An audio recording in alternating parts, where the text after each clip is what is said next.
Hello and welcome everybody. Whilst I'm still sorting out my technical stuff and we are still waiting for one of our players, Alright. Arias, who, being the Texan Ranger that he is in the game, generally shows up when he's needed, although at the end of the day, he is not Chuck Norris. One He, ranger, one gun. yeah, he's not Chuck Norris. Well, Anywho, with that in mind, we are going to be having a game session tonight. I am still actually setting up some technical bits and pieces, but who wants to do the recap from the previous session? Sorry, currently rolling my HP. Yeah, they all leveled up, by the way. I could do a recap. Let's have a look. So we started in the tavern.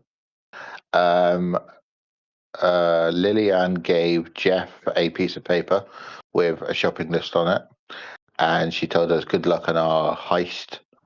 We all then went our separate ways, and a few of us nearly got caught by some undercover guards, but with a amazing amount of bravery and sheer bullshittery, they got Yep. away from it. Somebody changed into an old man and an old woman, so there is a OAP gang out there. I managed to, after much prompting, remember to activate my cog, and I did succeed in destroying the carriage and then got shot in the face. Yep. There was a bit of a melee, and then I got pulled away from the combat. Then the guy who actually had the disc got mugged, and we all made our way back here for drinks and biscuits. That's almost correct. I missed something? Yeah.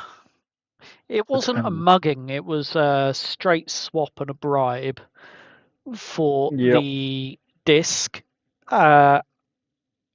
True, but it doesn't sound as exciting to our listeners when we say we didn't mug him. We just talked him out of it and gave him a few cold gold. It was a bribe. It was a willing mugging. Yes, it was a willing mugging. Let's be fair there. But there was a total of 4 gold paid to swap the real disc for a fake one, and Kane then deposited the disc at the drop cache, whilst Severin slipped away in disguise. Hexalon, you did find yourself surrounded by 3 Lantern Rite Watchers and the Warforged in the carriage, correct? You tried to lunge with your Great Glaive, and you did crack the Warforged's casing a little bit, but the Shoeshine Girl that had been tailing you, or that was one of the Watchers, tried to go for a shutdown switch. Severin, who, after the bribe, went up to the overpass and cast a vortex warp, pulling you out of the wrecked carriage and depositing you safely on the rooftop. Yes. The bit you missed was the Grey Mantle officers who arrived at the tavern at the end of the night, and yeah, and the gnomish mafia, as you've labelled them, also collecting their data from your cog, having captured the complete hologram of your fall and escape. 4 grey mantles that entered the bar demanded an explanation. Jeff nearly got you all in trouble. But, yes, I told them it was an accident. But you, Hexlon, clarified something that was suitable for a report. shall we say. I Whether do it have an MVP in bullshittery. and then Lillian, satisfied to an extent with the disc secured, said that the contents of the disc and the viewing would be held until the morning. She asked for a cup of tea and the session ended. Yep. And I think Severin probably would Hello. have made her the tea Hello. because he'd probably end up making him some as well. Indeed. And with everyone from the party now here, we are free to head into tonight's episode of the City of Veridia. And I think I have my spells. Oh, nope, wrong button. All sorted So, out. before I do, because I'm aware that there are some people here that have issues, I'm going to turn on the virtual camera. Hopefully you can all see that clearly. Yes. Whilst you're in the Discord. Yep, I can see it. It has Perfect. appeared. So, you've all gone home to think about your actions of the day, and the bar has been closed behind you as you have all left. Some of you may have slept in the bar, in the rooms out the back and upstairs, but for the most part, you have gone your separate ways and gone to bed. After the tavern doors have closed, Lillian gets to work. She pulls out the disc that she has now secured, and she begins to reconstruct the contents of the disc in a fashion that would be easier for the viewing of within the tavern. She also sets up some sheets of glass that had been delivered, pulling her simulacrums into the tavern, laying it up against the current windows, installing it in place, and then completely removing the blinds and curtains from the windows, as the glass, once installed, now cannot be recorded anything from the lamps outside. She has put in the privacy glass that she got from the Ember Glass Foundry. It's about 3 o'clock in the morning, and after having set up the privacy glass and created a nice white blank space on the wall and setting up the arcane gramophone, she begins to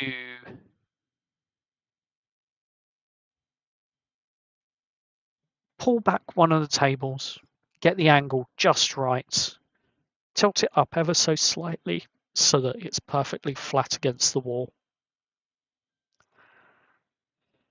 Sits back and watches the recording herself first. Now, none of you would know this, but her and her simulacrums, as they're sitting in the tavern, watching this recording and what's going on, the air in the tavern becomes dull, dark, and heavy, as though there is a outward push of a darker energy being filled into this room, as though fear itself is being summoned in some way, shape, or form.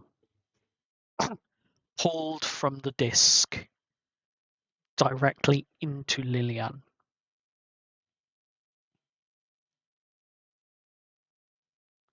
And then it ceases. The air returns to its normal, slightly alcohol-scented self-smell that you've all become familiar with in the tavern.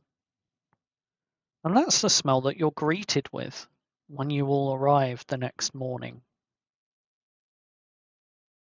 Lillian, on the other hand, more so than normal with her pale, pale blue complexion, looks slightly brighter than she has done previously. As she greets you one by one as you all arrive.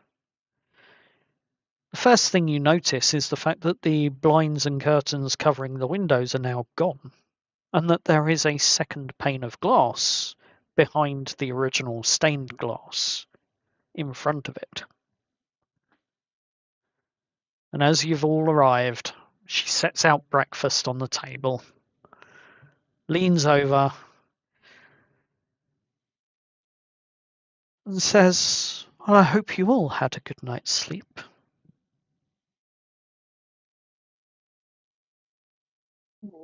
Yeah, so. Pretty I good. brought a horse. Oh, You have a horse? Yes. Oh, magnificent steed you found there. Would you like to No. describe it to Yes, the audience? it come in one of these buy once a week magazines, and it took me almost 6 months to get all the magazine parts together, and I managed to put it together correctly with only 2 screws left behind, which I have no idea where they go, but he's outside. I call him Monty. He's a lovely mechanical steed. Monty. Yes. You did say that you were working on such a project. I'm delighted it's come to be. Well, it took me a while to get all those magazines, I tell you that. As for the rest of you, as you've realised, you're now being level 5 and having levelled up. Oh, we did. Yes, you did. Mm-hmm. Trust me, it came to surprises to me as well. I thought we were still level 3. Oh, I was playing okay. this game on like 21 health, by the way. We can I also had hit the none. long rest button. Need to do Yep. that. So, what were the rest of you doing Did I that come from night the world? that Where'd made go, you man?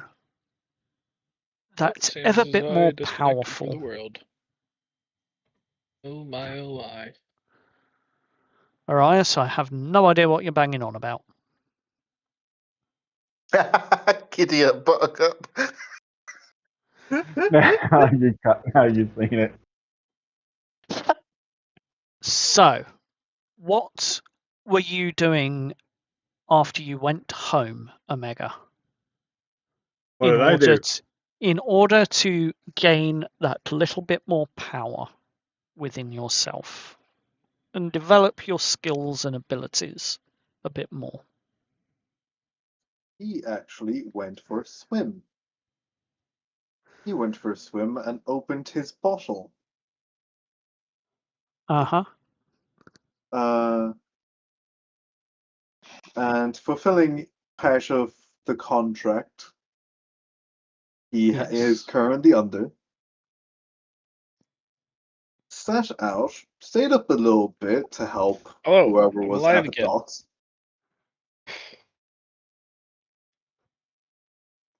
What did I miss? Kind of just Arias, I really need you to stay silent for the moment. Omega, carry on. and just helped out everyone around his, because he lives close to the docks, around the docks. You fucking kidding me? It's doing it again. Oh, we were having technical issues. Carry on, please, Omega. We will All good, all unmute, good. we will unmute him once he messages to say that he is resolved. Mm-hmm. That's kind of just what he did. He fulfilled part of his bargain, continuing to do more. Yes. Had a wonderful small talk with his patron, and just helped what he wanted to do. Helped out people at the docks, improving. Fair enough. As a part of this journey of yours, you released and opened a bottle that you carry upon your person. And in doing so, it essentially summons a certain being that you are under contract with. Mm-hmm. And as this being appears, would you care to describe her? I would love to describe her. Hold up, let me quickly look at the actual image. Okay. Uh, long ears and long blue watery hair with pearlescent jewelry across her entire head and neck, draped in a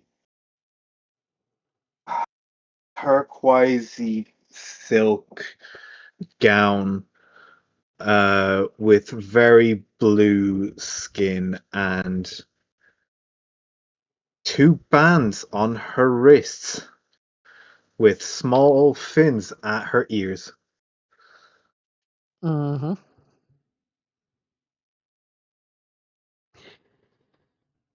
She looks at you as she comes to be and simply asks you a simple question.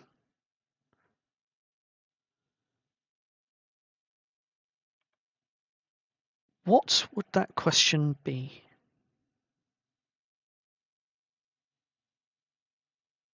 I think that question would be, especially with what's been going on, from seeing his point of view of everything, is this city really so bad? And to what do you answer? It's bad, but it can be fixed with a lot of work and a lot of change. But it needs to come from people to change. Ah, that infamous word, change.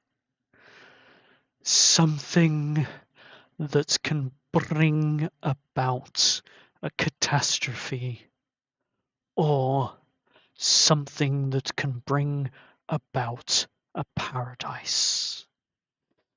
Change. It is the journey that you are witnessing this city go through. I cannot say much, but I can see one of two paths. One of coin flowing freely, the other of a garden growing wildly. Each has promise, each has reward. Both are change that will bring a peace to this city. I see other paths that could be taken. But as a part of your contract with me, I wish to witness this change as it happens. Something that has always amazed me is change. But corals beneath the sea change so slow and are not appealing, like as the humans have once said above ground, watching paint dry. Funny, it never would underwater.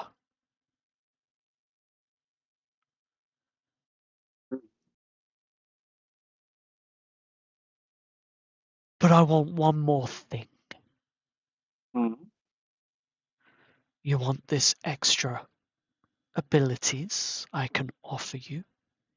In exchange, I want you to be the catalyst for this change. That could be arranged. I mean, we're like the TNT. You're not there, You're not. Flaps. A wild.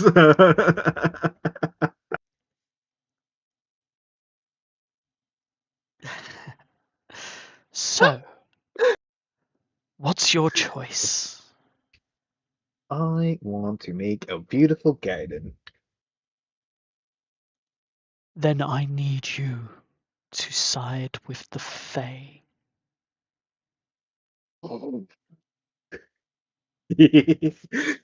Sure.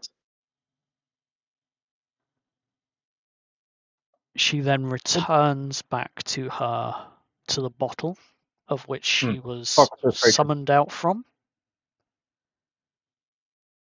And you return back to the surface and carry on working at the docks, whatever you're doing. Arias. Yeah. Now, what are you doing in order to improve your skills or abilities in the night as you head into the next day before you go to sleep?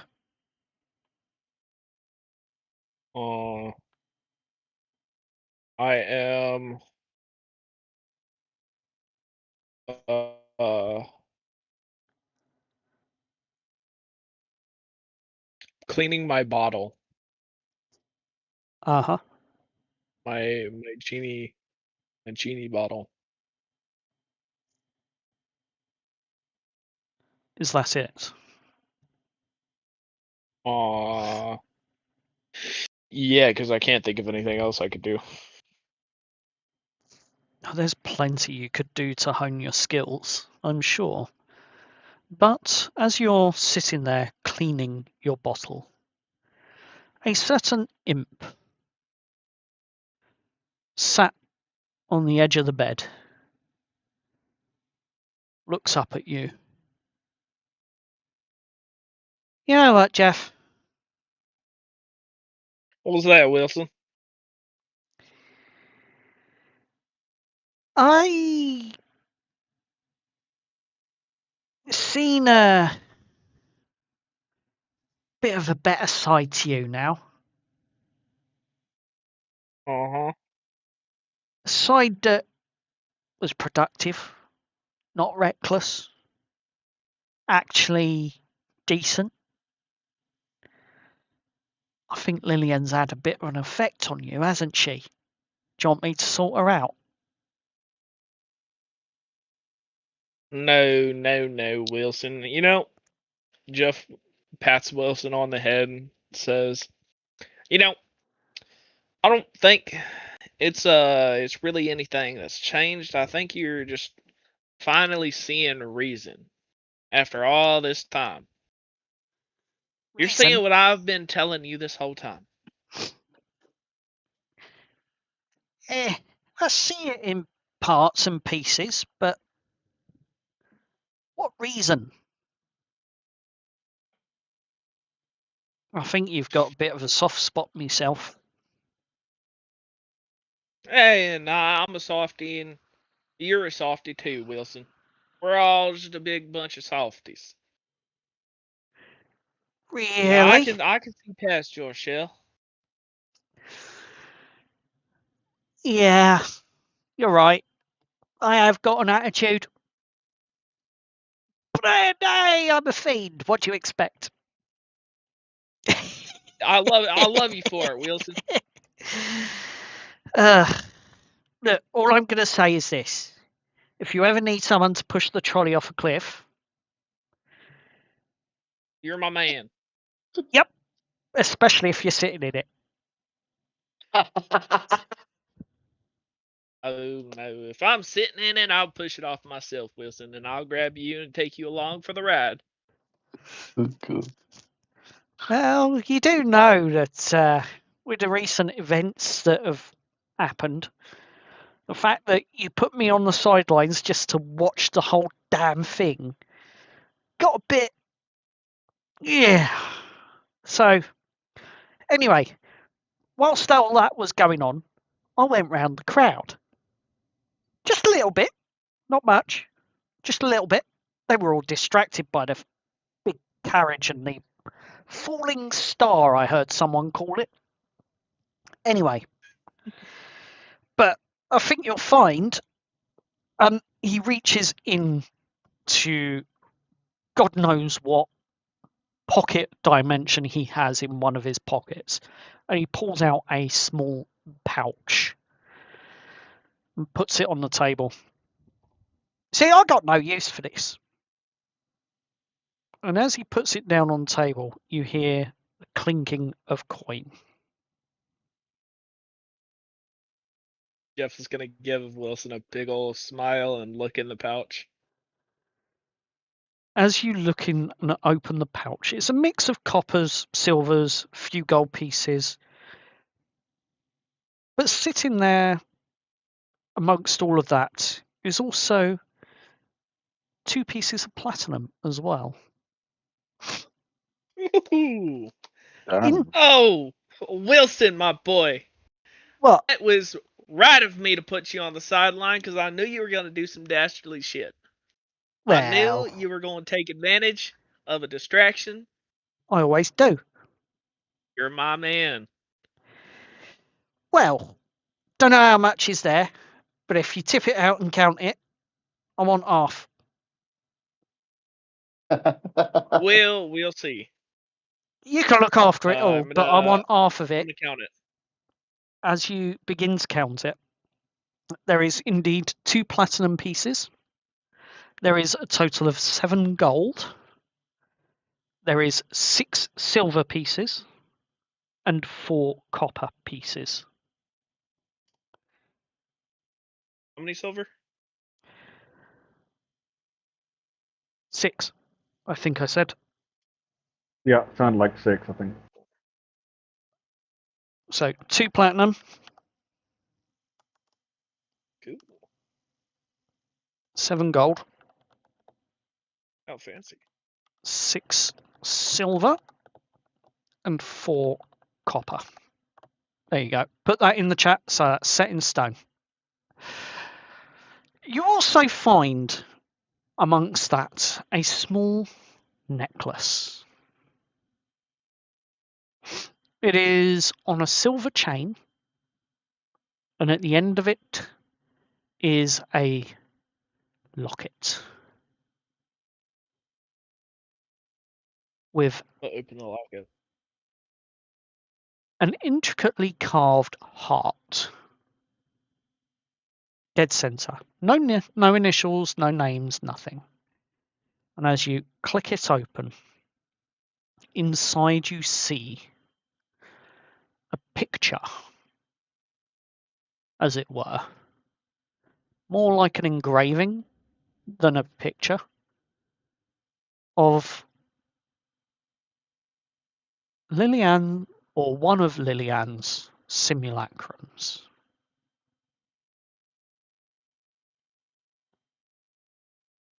Is it a nude? No. Sell that. It's just the face, but it's Interesting. very distinct.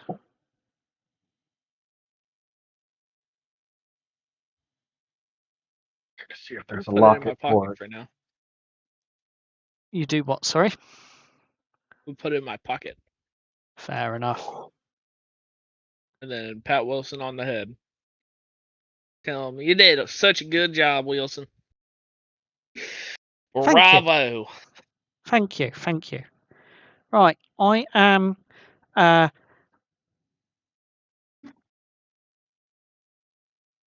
going to sleep. And as he says that, he just falls backwards at the foot of the bed and literally is out like a light. I'm gonna cover Wilson up in the covers. You do that, you finish cleaning your bottle, head to bed yourself, and wake up and head back to the tavern in the morning. Now, Turtle, Yes. what was Severin doing after he left the tavern, headed home?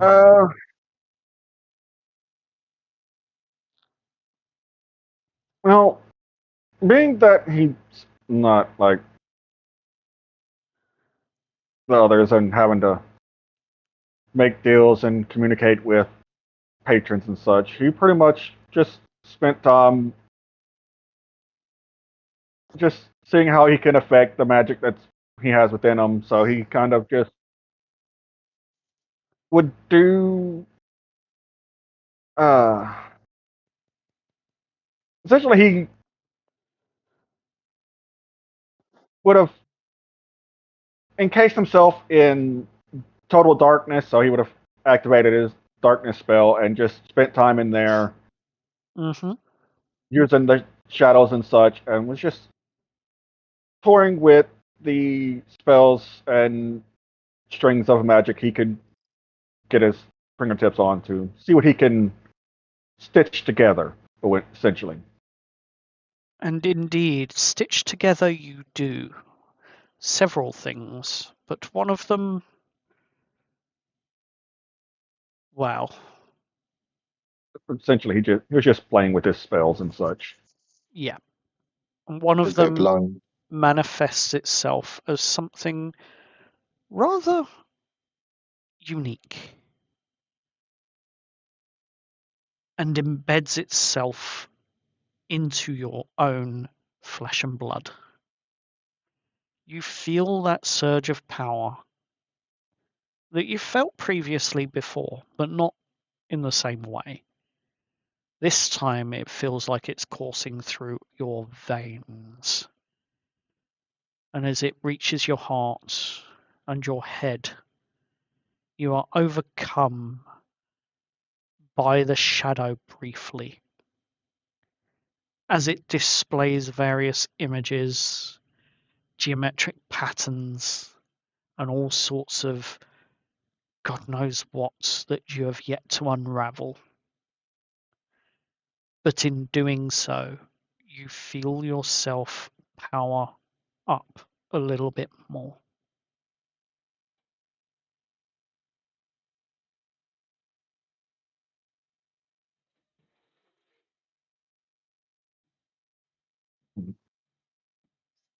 I think before he finally went to bed and was finished, he would probably just been like, "Oh, I'm gonna have fun with you." At which point you head to bed. Wake up the next day ready for whatever awaits you at the tavern.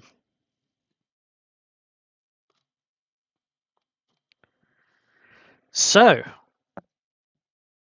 with that, you all are back at the tavern in the morning. Lillian standing there before you, proudly displaying her new setup, offering you all breakfast and introducing you to. Oh, seem to have lost the stream for a moment. And all of you proudly awaiting, eating, and enjoying the goods that she has to offer you. These are amazing buns, Lillian. Why, thank you.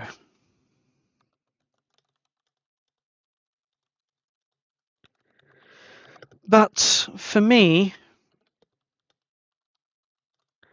I would like to ask you all to pay a close attention, please, to what I am about to play.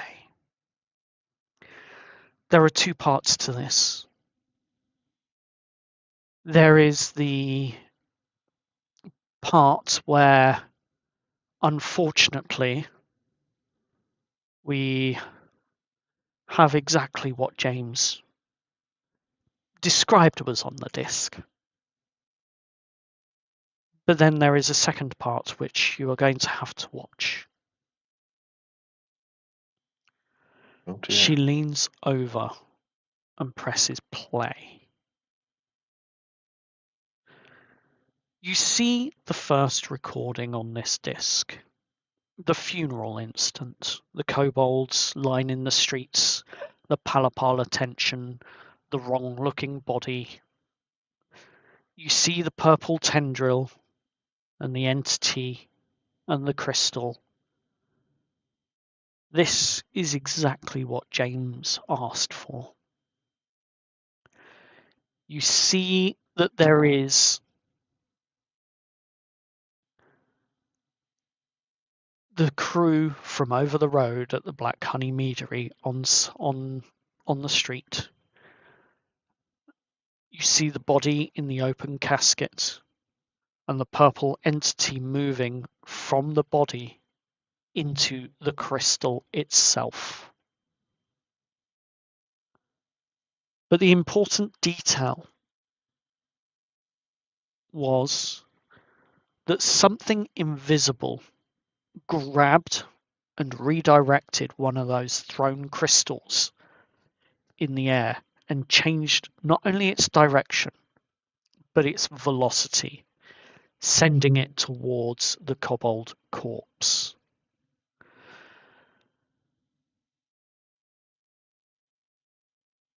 And that is when the purple tendril, or the entity, transferred from the dead kobold body into the crystal itself.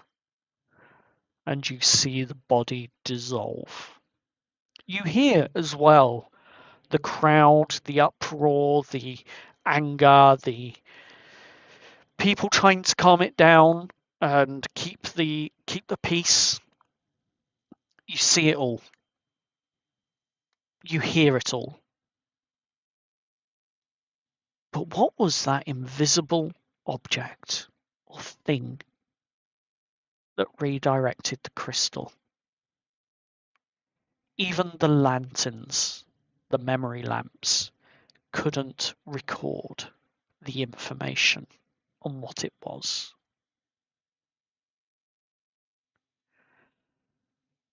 She stops the recording playing, and Lillian looks up at you. So, what do you make of that? The crystal just bounced off of thin air, apparently, but I'm guessing whatever it was either can't be seen or didn't want to be seen. My thoughts exactly. I want to know what that was myself.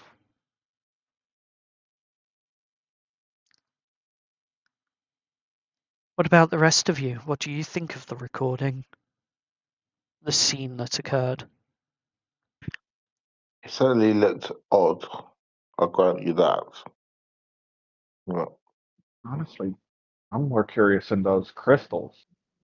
I mean, it encased that massive maggot that came from the kobold into it. I think that's something we should probably focus on more, right? Well, just so happens how shall we say, the establishment over the road at the Black Honey Meadery have acquired a few. Oh, those pretentious people. All right. Well, that solves that. I guess solves I that I think problem we should steal. somewhat. You think we should what? Sorry? I think we should steal the crystals. They may come in handy. I don't know. That goat man looks like he might break someone's jaw if they try to steal from them. No. Only if you get caught and Why do we need to it's steal them? Why not ask me to siphon a few off? Yeah, use your feminine wiles and feminine Yeah, charms. well, wouldn't I, that just be stealing anyways? No, Jeff, I highly doubt Siphoning, you're stealing, very they all start with an filthy. S. I manage the bar over the road for that crew as well. Uh-huh. We're Now, all on the same team here, uh-huh. mostly. Now, Mostly. so if you happen to, you know, siphon some money from one of the various establishments you manage, would that not be stealing from said establishment? No, as long as it's on the books and above board, it's not stealing. Anyone can fiddle numbers, council more so than anyone else. And I feel that with time I could probably reallocate some things from one place to another. I'm sure you could. They Anywho, do go missing often. so we have a goal. Acquire some of the crystals, and I shall get to work and use my feminine wiles, as you so put it. Exactly. Loosen a few buttons on your bodice. Pretend you've dropped a pencil. They'll be putty in your hands. As you look at what Lillian is wearing, you see that there isn't much in the way of buttons on this corset that could be loosened. She leans forward and says, "Loosening buttons is not my style."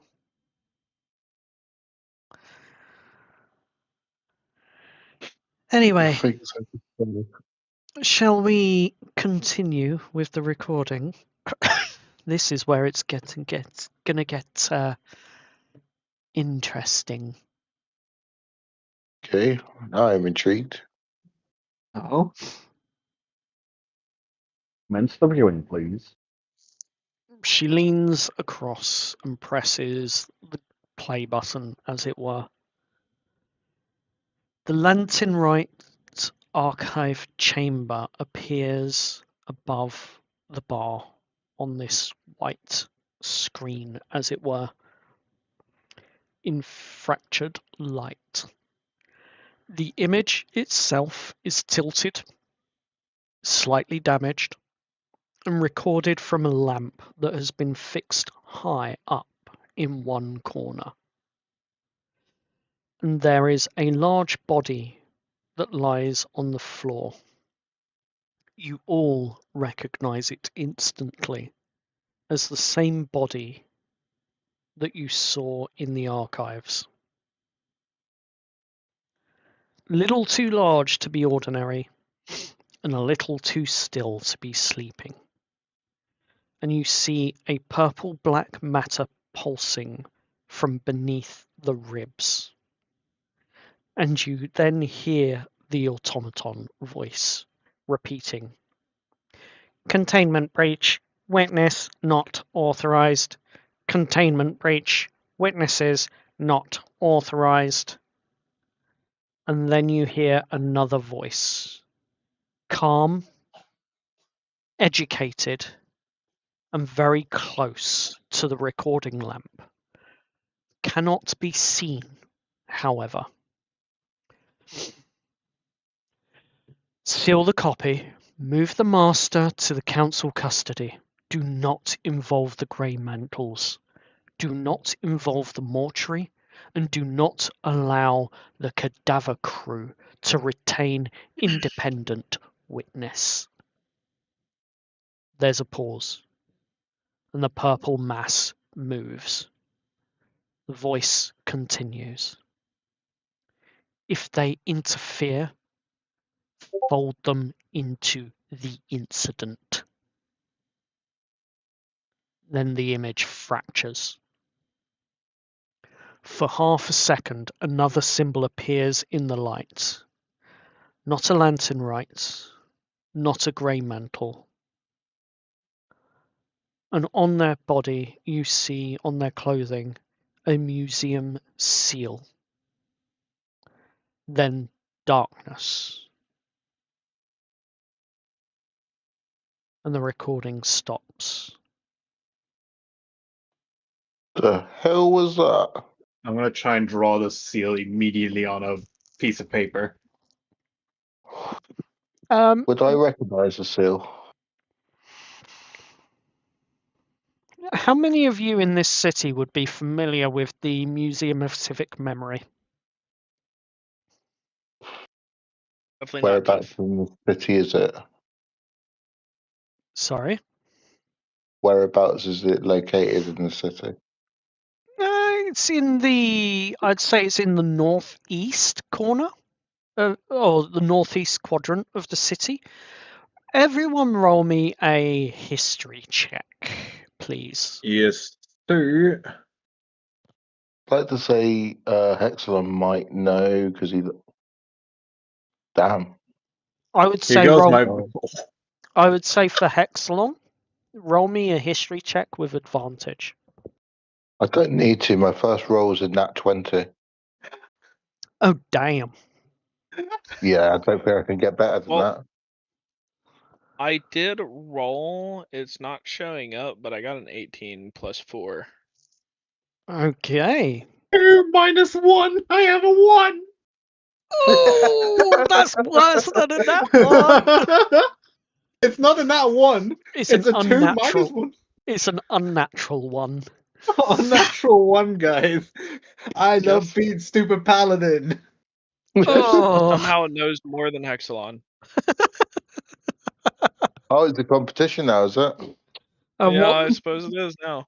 what did Severin roll?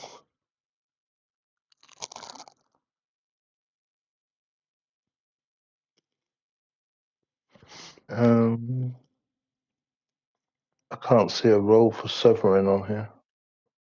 Okay, no, Severin's had to go on mute for a moment, so that's fine. So, for those that rolled above an unnatural one,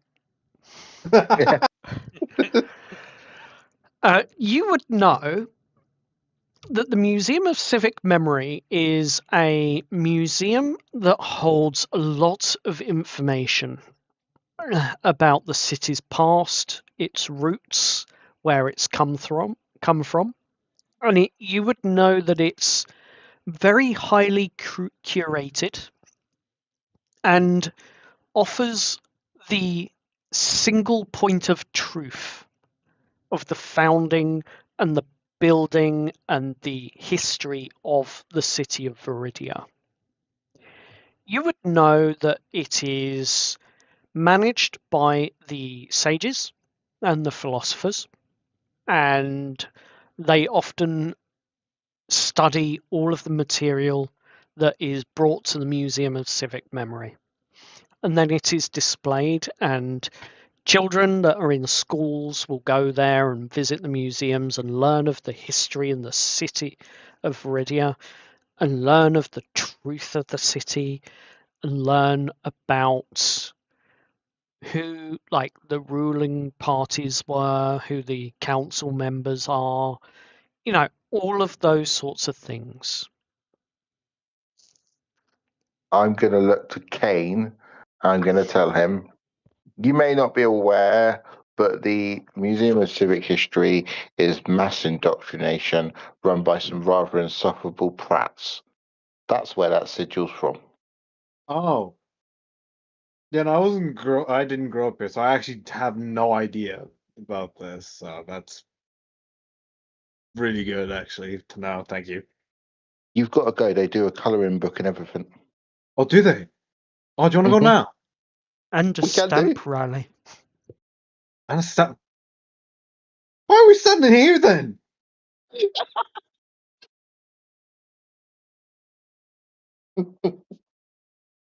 We should just go. Check it out. Get you a I sticker and everything. concur. Let's go. Let's go places. I'd love a sticker. Adventure. Lillian looks at you all. You do know what the implication on that last recording was, don't you? Something die. Yes, it means that the Museum of Civic History is unveiling themselves on actual event. No. Oh. The Cadaver Crew? Ring any bells? They're those dead funny blokes. She kind of rolls her eyes up at you. Don't look at me in that tone of voice. You lot are the Cadaver Crew. And if the Oh. Museum of Civic Memory have said fold you into the incident, well, seems like you lot are about to get framed. As the ancient Warforged philosopher said, don't start none, won't be none.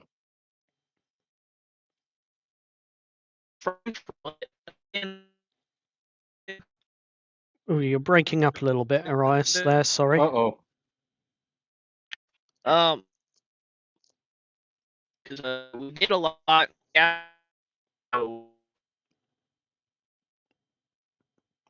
Didn't hear a word of that because it came through All right. robotic. Damn it. I said framed for what?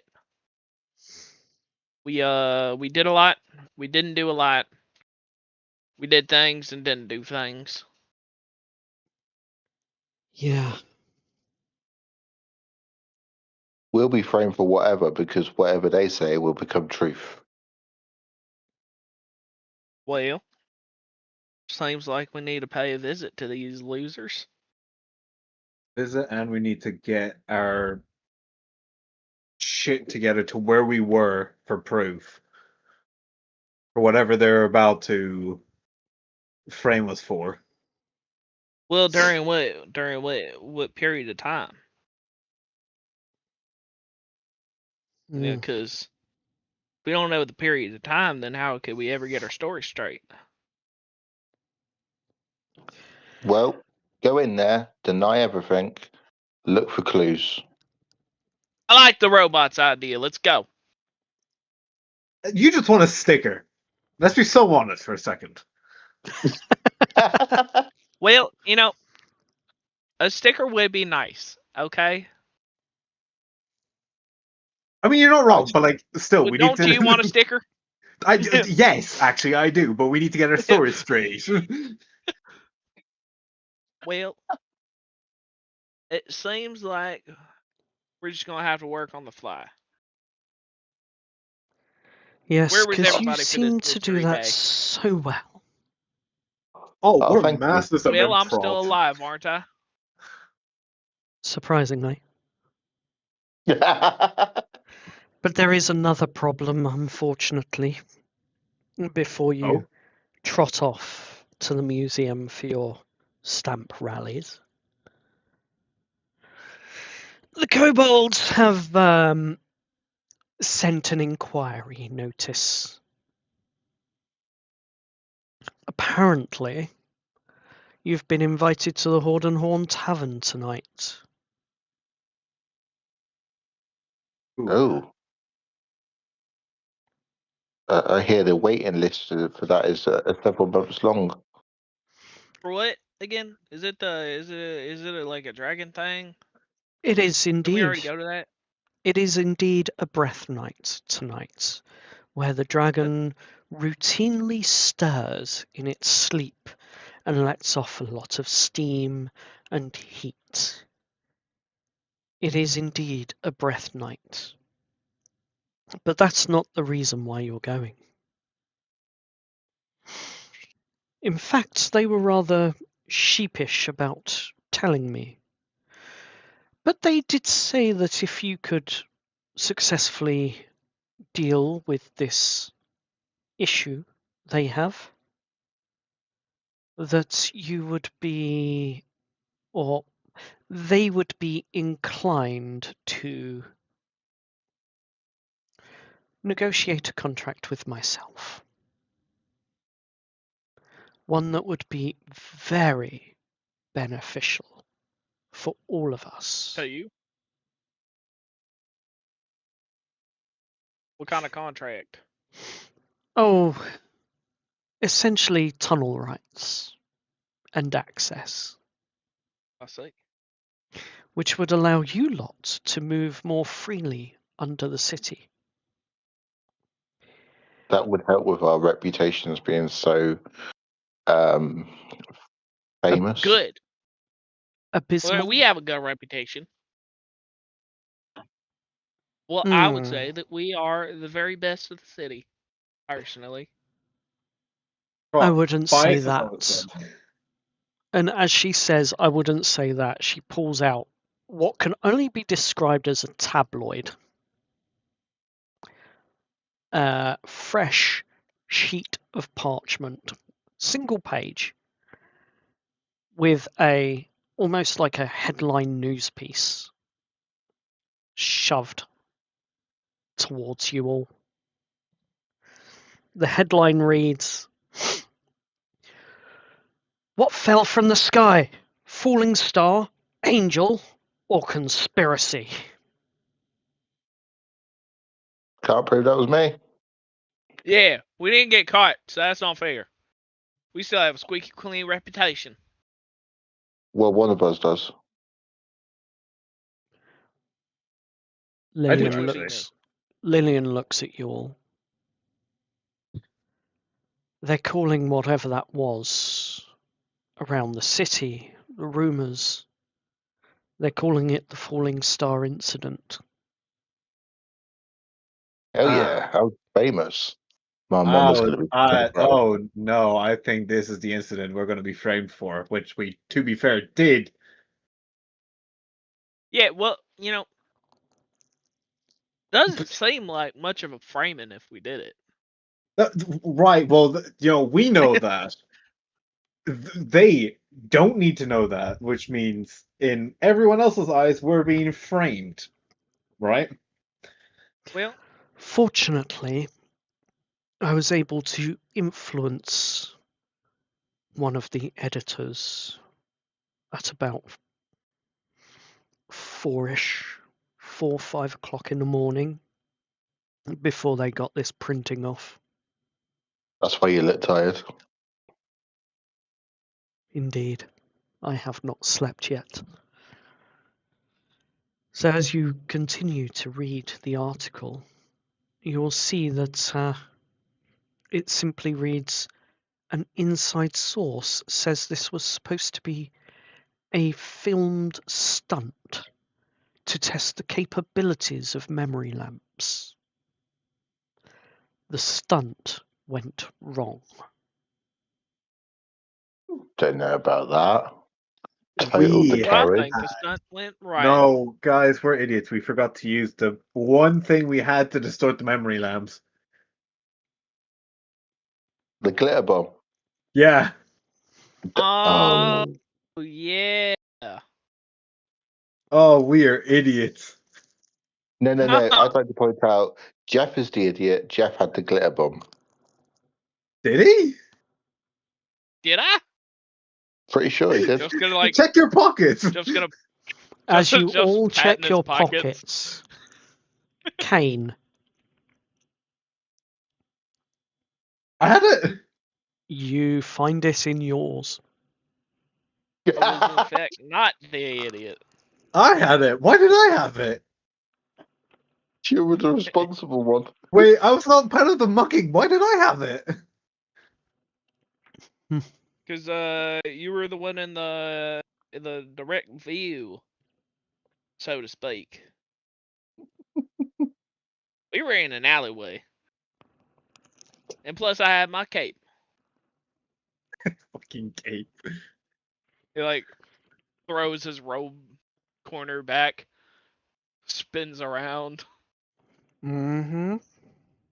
I throw a roll at Jeff.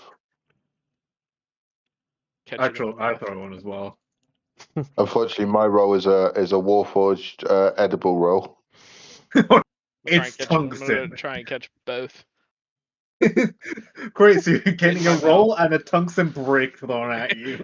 You know, I'm trying to catch So, both in my mouth.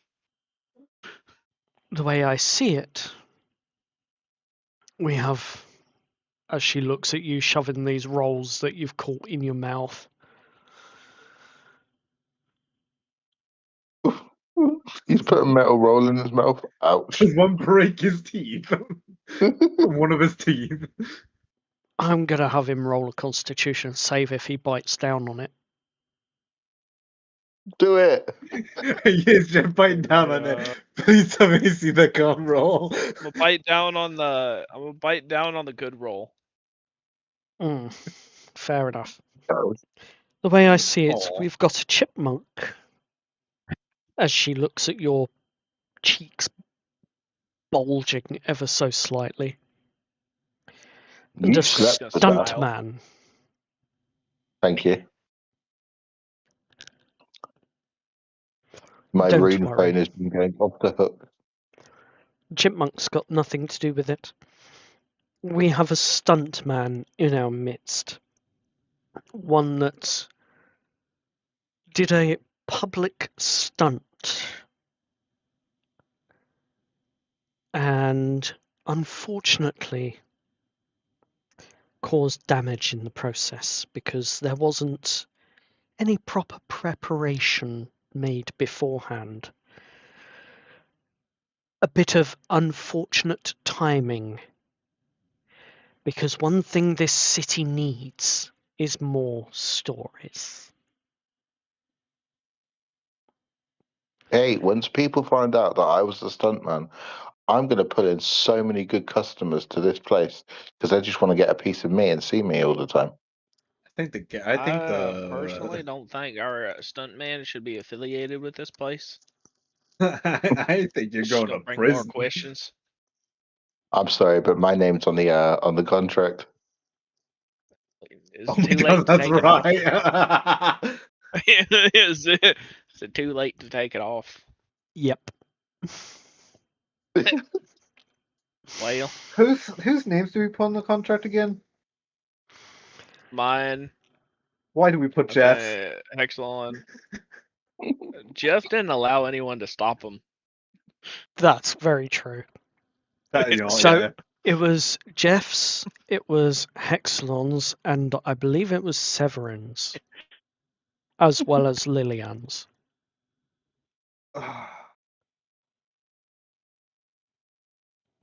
Well, as they say, I do believe fecal matter has hit the fan.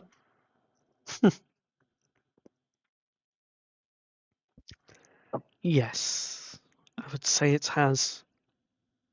So my advice would be to find those gnomish mafias. I hear they'll probably be at the Horde and Horn if directions given.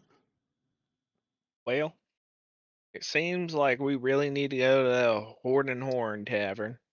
Because then you can take that hologram and use it as publicity to confirm your stunt act that went wrong.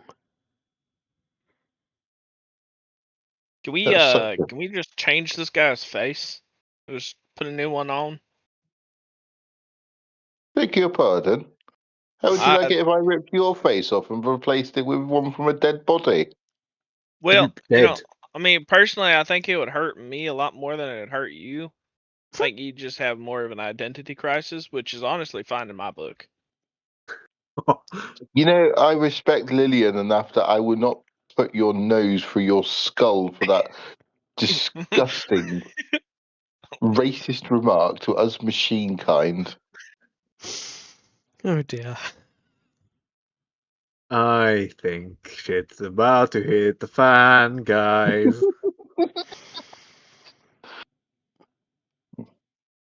By the way, I'm really- did you notice the new windows? They're very Yeah, nice. they seem a little darker than usual. And where'd the curtains go? We don't need them anymore. Those memory lamps can't record a single thing in here. If you Well, wanted to, can you could go people right look up to the in? window. Yep, people can see in, Well, but they can't record through that pane of glass. So thank God, yeah, Jeff, you can flash your backside to the world and it will not be recorded. well, yeah, but then other people would see it still. Hell, we could do things right in front of that window, let the public see, but it will never be on record. Now, That is now, How do what Lillian, knows? that's your business. wild topic to bring up. I'm a little confused here. Come on, we'll tell you when you're older. Don't worry, Jeff. A little scared. I'll explain it tonight if you're still willing. Oh God, I think I threw up a little bit in my mouth there. Kane said, Kane says pissing himself laughing. He's on the floor Jeff crying. walks over. Jeff just walks over to the bar and grabs the handle of whiskey. Well, let's go to the tavern, I suppose. Gonna, gonna change that. Wonderful. There. Right. Onward, compatriots. Before we go, Lillian, would you like to see my horse? I've had a good Ain't look at nobody it care about your horse. You leave my through horse the alone. I'm through the just joking window. with you. I can see it's actually quite a magnificent creation. I That's love. blue. This blue Deferian metal, and that's arcane energy on its mane and its hoofs. I know. I am impressed with your skill. Yes, I'm rather skilled with a spanner and a socket wrench. Although I am a bit disturbed with it because it does seem to have a bit of an attitude when it talks to me. Does it keep saying nay all the time? No, it's worse than that. It's very abusive. Don't get on his bad side and don't stand behind it then. Simple. That's why I wanted you to come and see it. Honestly, I think he needs a firm hand. I think your hands are firmer than mine. Well, that's what your mother said. No, my hands are quite soft. Yours are literally made of metal. Forgot you there, to be honest. Anyway, off you go. The Horde and Horn has an appointment waiting for you. Jeff, don't be you. Oh no, Jeff. I'm perfect. You be as rude to them as they are to you. Trust me, you'll actually go further.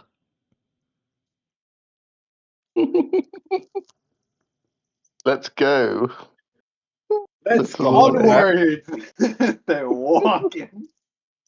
As you all I'm somewhat leave, back. say that again, Turtle. I'm somewhat back. Uh-huh.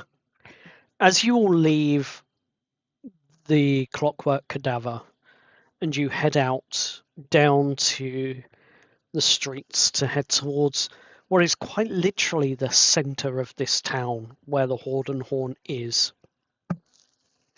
You notice that there are fewer steam ventings as you're walking. You notice that the pitter-patter of Ray that's constant here seems to have a slight oily texture to it this time, rather than the usual soot-filled rains that you find washing down. This one seems to be slightly oily today. The streets are also emptier than normal. And you notice this almost instantly as you're heading in towards the centre of the town. Eerily so in places.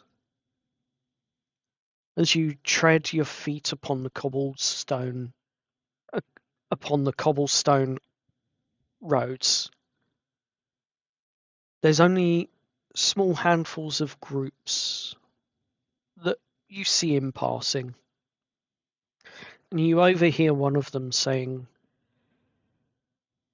"But I kept having nightmares last night," as you walked past them. And then another group, "Swear they're out to get me." And then another group as you walk past. "But did they really do that? I can't believe it."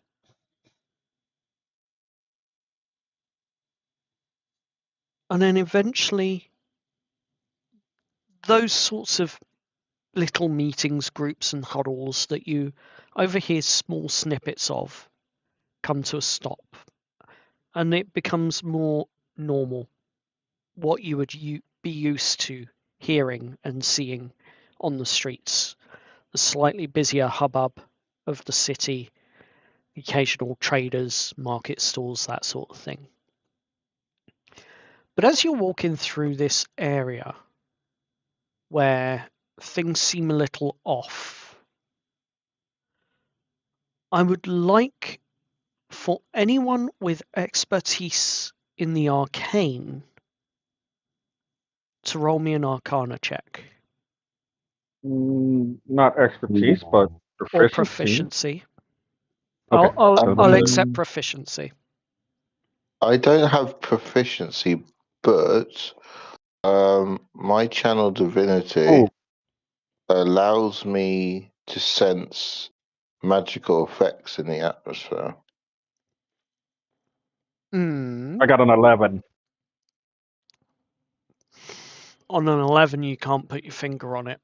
Are you going to use your channel divinity? Yes. Okay. Can you read out exactly what you are doing as you channel your divinity, please? As I notice, it gets a lot more eerily quiet.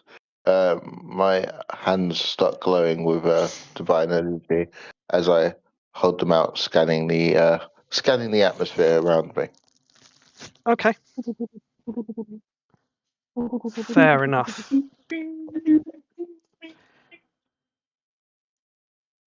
As you hold your hands up and scan the area around as you're walking, you're not holding your hand up. It's more just holding it out and open as if you're feeling the wind run through it, just off to one side, slightly outward from your body. And instead of the wind, you're feeling the arcane nature of what's here, the magical effects, as it were. Okay. And from it, you sense a deep-seated feeling of fear. I sense great fear. But you're not sure where it's coming from. You're not sure what this may be. And then just as suddenly as you feel it, when you step past that small threshold and things start becoming more normalized, it vanishes completely. I suspect ghosts. What happened? And I'm going to draw my pistol and have it held loosely at my side. A little odd to be doing so. Well, I'm gonna cast Detect Magic. Whilst you are walking I'm gonna through walk the into the area, tavern. Yeah, just after saying hearing the I sense fear, which is odd. Just gonna water covers his eyes, and I cast Detect Magic. Okay, just bear with me whilst I go back to my notes very quickly. Well, it was better than me saying I see dead people. That's very, very true. Not going to deny that. Then it's a divine sense. Just talk Ah, amongst both. So yourselves wait, for a so moment. are we currently in the tavern or like outside of the tavern? We're outside. They're walking to Okay. the Horn and Horde. Yeah, no, we're walking right now, and strange, spooky feelings are happening right now. And our Okay. paladin Warford said, "I sense fear." And you've got a mechanical horse walking alongside me who is 18 hands high. Do you measure it in hands? Yes, that's how you measure That's, horses. yeah, that's the proper way of measuring horses. What is? Is that actually Do I know what a interesting? hand is? No, but Okay. what is a hand? Somebody explain. And a hand is a horse measurement that's roughly 4 inches, I think. So, Yeah. as you cast your Detect Magic, you get a sense that there is a deep-seated mass of illusion and resonance traces. But this isn't magical in the sense of a spell being cast. This is more of a environmental or an anomalous effect. Try saying that word when you're. Anomalous. Yeah. Because So you do detect An it, anomaly. Okay. but it doesn't feel magical in the normal sense that you would expect if someone had cast it as a spell. Yeah. This is more like a resonant feeling of fear that has come from a more like a magical byproduct. What I'd like you to do is, with your Detect Magic up, roll Uh-huh. me an Arcana check now Okay. with advantage. Cool. I need it. I got a -1. Wow. roll a Who one again. needs who needs intelligence? So if I roll a 2, it'll be hilarious. That's the first one. 10. Second one. Okay. 11. 11. Great. Yeah, you can't really tell much more than that at the moment. You can Yeah, detect it as magical, but other than that, you're in the, Cool. I'm just gonna keep it you're in the same active. boat as Severin. You sense Yeah. the spooky magic going going on. You just don't know exactly what. Yep. yeah. I will keep that up. So my eyes are full of water for the next 10 minutes. Or covered by Dude, water. why does it look like you're crying? He just looks at you. It's just actual water. There's no eyes. He saw you naked. It's how my magic works. Yep, that's how his magic works. But you make your way through, and as you come out of the area, you no longer detect it. It's like it's a sudden stop. I put my pistol away. Okay. You know, I have a question, guys. We go into this Horn and Horde, and they're celebrating a breath night. How do they know the dragon's breathing? What if he's bottom burping? Would they know the difference? Well, if Maybe they any can smell it. information of dragons are correct that I've read about, if it's a fire dragon, it'd probably have a sulfuric smell to the breath. So it's either going to be smelling like sulfur or it's going to be smelling like shit. Great. Great. Well, I think Absolutely that'd be in any wonderful. case. You know, I think you can pretty much differentiate between breath smell and shit smell. Yes, light a match, and if the place goes up in an explosion, you know it's from the bottom. Well, I think that would be the same with the sulfur thing, but you know, Yeah, good effort. Good effort. close enough. Are we there yet? Is this the tavern? No, there's still a little bit more of the journey to go, but as Stop you walk. asking that, or I would turn this party around. God. Are we there You yet? can turn. You can turn any which way. I'm gonna keep going. As you keep on walking past this area, it's about 10, maybe 15 minutes more walking before once again the road starts to quieten down. The streets start to empty. Only this time it's not stopping. It's continuing on almost all the way to the Horde and Horn. The same feeling, the same effect. Only this time it's a little bit stronger than it was before. So for anyone else that hasn't already tried to determine what this was, if you would like to roll an Arcana check, you can. But I need to know exactly what you are trying to search or trying to figure out. Uh, I'm gonna try and get a sense if there is like some profound evil or like ghosts or something.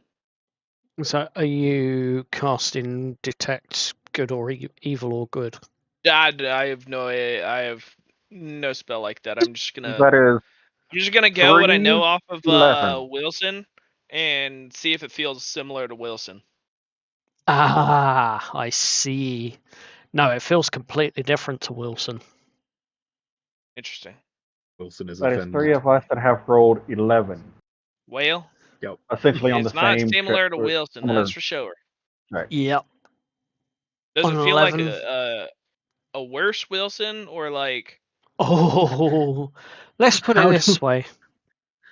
It feels like the fear you would have if you were going into an unknown haunted house that has been known to murder someone. well, I think we're about to walk into a ghost story, personally. I rolled a 14. Oh wow, we actually got a different roll from an Oh, wait. 11. Are we actually allowed to Excellent. roll again? Yes, this will be your last chance. On a 14, however, the fear, the additional sense that you get from this is that it feels. Ooh. The fear bleed is magical effect in an area. It's an environmental effect, it feels like, caused by what seems to be a disharmonized chord, as it were. You know, when you get two chords that are played together that just clash horribly. Yeah. It's like that, but for fear. That's what you can feel on the 14. Hexalon's just going to put his hands on his hips and he's going to glare about him. I'm going to cast Detect Good and Evil, or also known as Divine Sense, We're all gonna die. with my Arcana check. So, No! with Nothing. your Arcana check, nothing. Nothing. Divine Sense did not help. No. Divine Your God's Sense does not ending this. reveal anything more than you already are aware of. I want to know if this feels like it might be like Wilson's boss or something. You know, like higher up on the food chain of Wilson. Let's rate things in grade of Wilson. It would definitely be much higher up in the chain. Like, this would be the sort of fear if you were the lowly minion and you were going up to see your boss's boss's boss's boss's boss's boss. Oh shit! The peer review day. Yeah. This is way worse than Wilson. Way worse. How many That's Wilsons is it? the feeling that you get from it as you try and focus on it. In It's got to fact, be at for least 10 to those that 15 Wilsons. are focusing on it, I need a wisdom save from all of Oh, you. Fun. Wisdom Jeez. save, cool. Oh, I should hey, be 24. good at those. Nat 20, Oh, God. 23. Dirty Oh, 20. yeah. We all got 20s and above. Yeah, no. So Oh, we so- still have to wait for Turtle. Come on, Turtle. Oh no. Oh, no. Oh no. We're we're my, not oh, that my. high. Oh no. Severin, 11. on a 7, there is Yeah. an urge of intense paranoia that begins to eat at your brain. Something does not feel right. You I start think I to left the stove feel on. panicked, Guys, I and think you we are left the finding kettle it on. extremely difficult to focus. Don't We you need to head back worry. before Don't you it worry. I catches turned on everything fire. off. I turned Are- everything off, Severin. Are It's you sure? okay. I'm sure. I'm positive. What about the water? We don't I'm own a Water still kettle. positive. running? Everything's off. Don't you? Jeff, Lillian's back did- at the bar. Did Everything's you fine. leave any of your naughty magazines out or anything? No, of course I did We not. don't need Everything's patrons in my finding those. bottle. Of course I I'm didn't gonna, leave anything anywhere. What I'm kind gonna of grab gentleman do you hold think of. I am, Severin?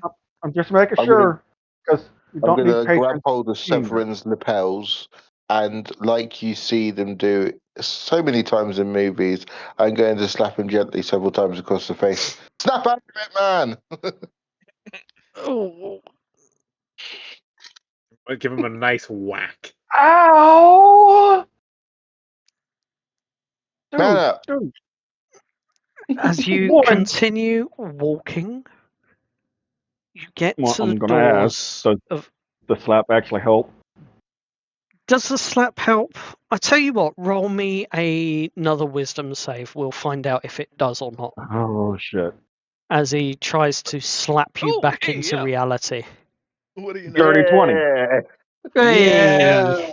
it Okay, does help. so- Indeed, it does. Ow! One, thank you. And two, that hurt. Beat his ass, Severin. Beat his ass. No. Next time I'll just drop him into a vat of water. Let him rust. Oh, oh Oh, my. beat me like one of your French girls. Right? So we're at the tavern now, right? Maybe more of like a redheaded stepchild. Yes, indeed you are. Oh, I've been waiting forever for this. As you arrive at the Horn and Horn Tavern, you can hear the sound of pianos and cellos and God knows what else being played from inside. At one point, as you're standing around outside waiting at the entrance for the rest of the queue to get in, you swear you hear what sounds like a French horn as well. And then you Oh. see it. Uzella? You see the doors opening before you. These grand, great oak doors with inlaid iron reinforcing them as they slowly pull themselves open inwards. Going through the doors. There's a I'm gonna queue look at. ahead of you. I'm pushing past the Oh, queue. yeah, And I'm there gonna are look at the others, and hopefully they get the hint. I'm gonna put my nose in the air and walk in like I'm looking to buy the place.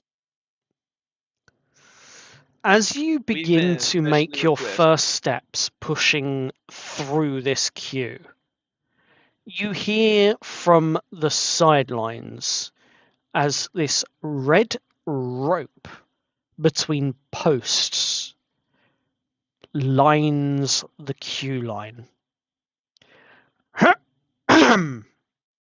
Queue jumpers, get to the back. Them's the rules. We've been specially requested. Now I'm going through. You will wait your turn. Even if the mayor comes here, and he does quite often, he has to wait his turn as well. We don't do VIPs here. First come, first serve. You weren't first. We're here to do a job. I can either shut up. And I'm here to do a job too, so you need to shut up and get in line. Otherwise, We're we just will gonna not keep let pushing you past it. enter. The help really should know its place. What he Keep said. pushing past the line. I was As just you going to say continue that to Severin is push, in the line. as you continue to push through the line, Jeff, I'm going to need to make a attack roll. I'm joining the queue.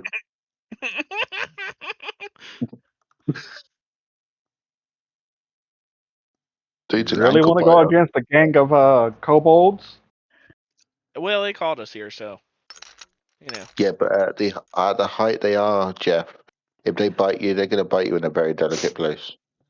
This is Oh, true. that's crazy. Yeah. You do have two carotid arteries in your thighs that you can get hit with. Does Yeah, that's what I a meant. does a 15 hit you, Jeff? 15. Damn. Sure, I suppose.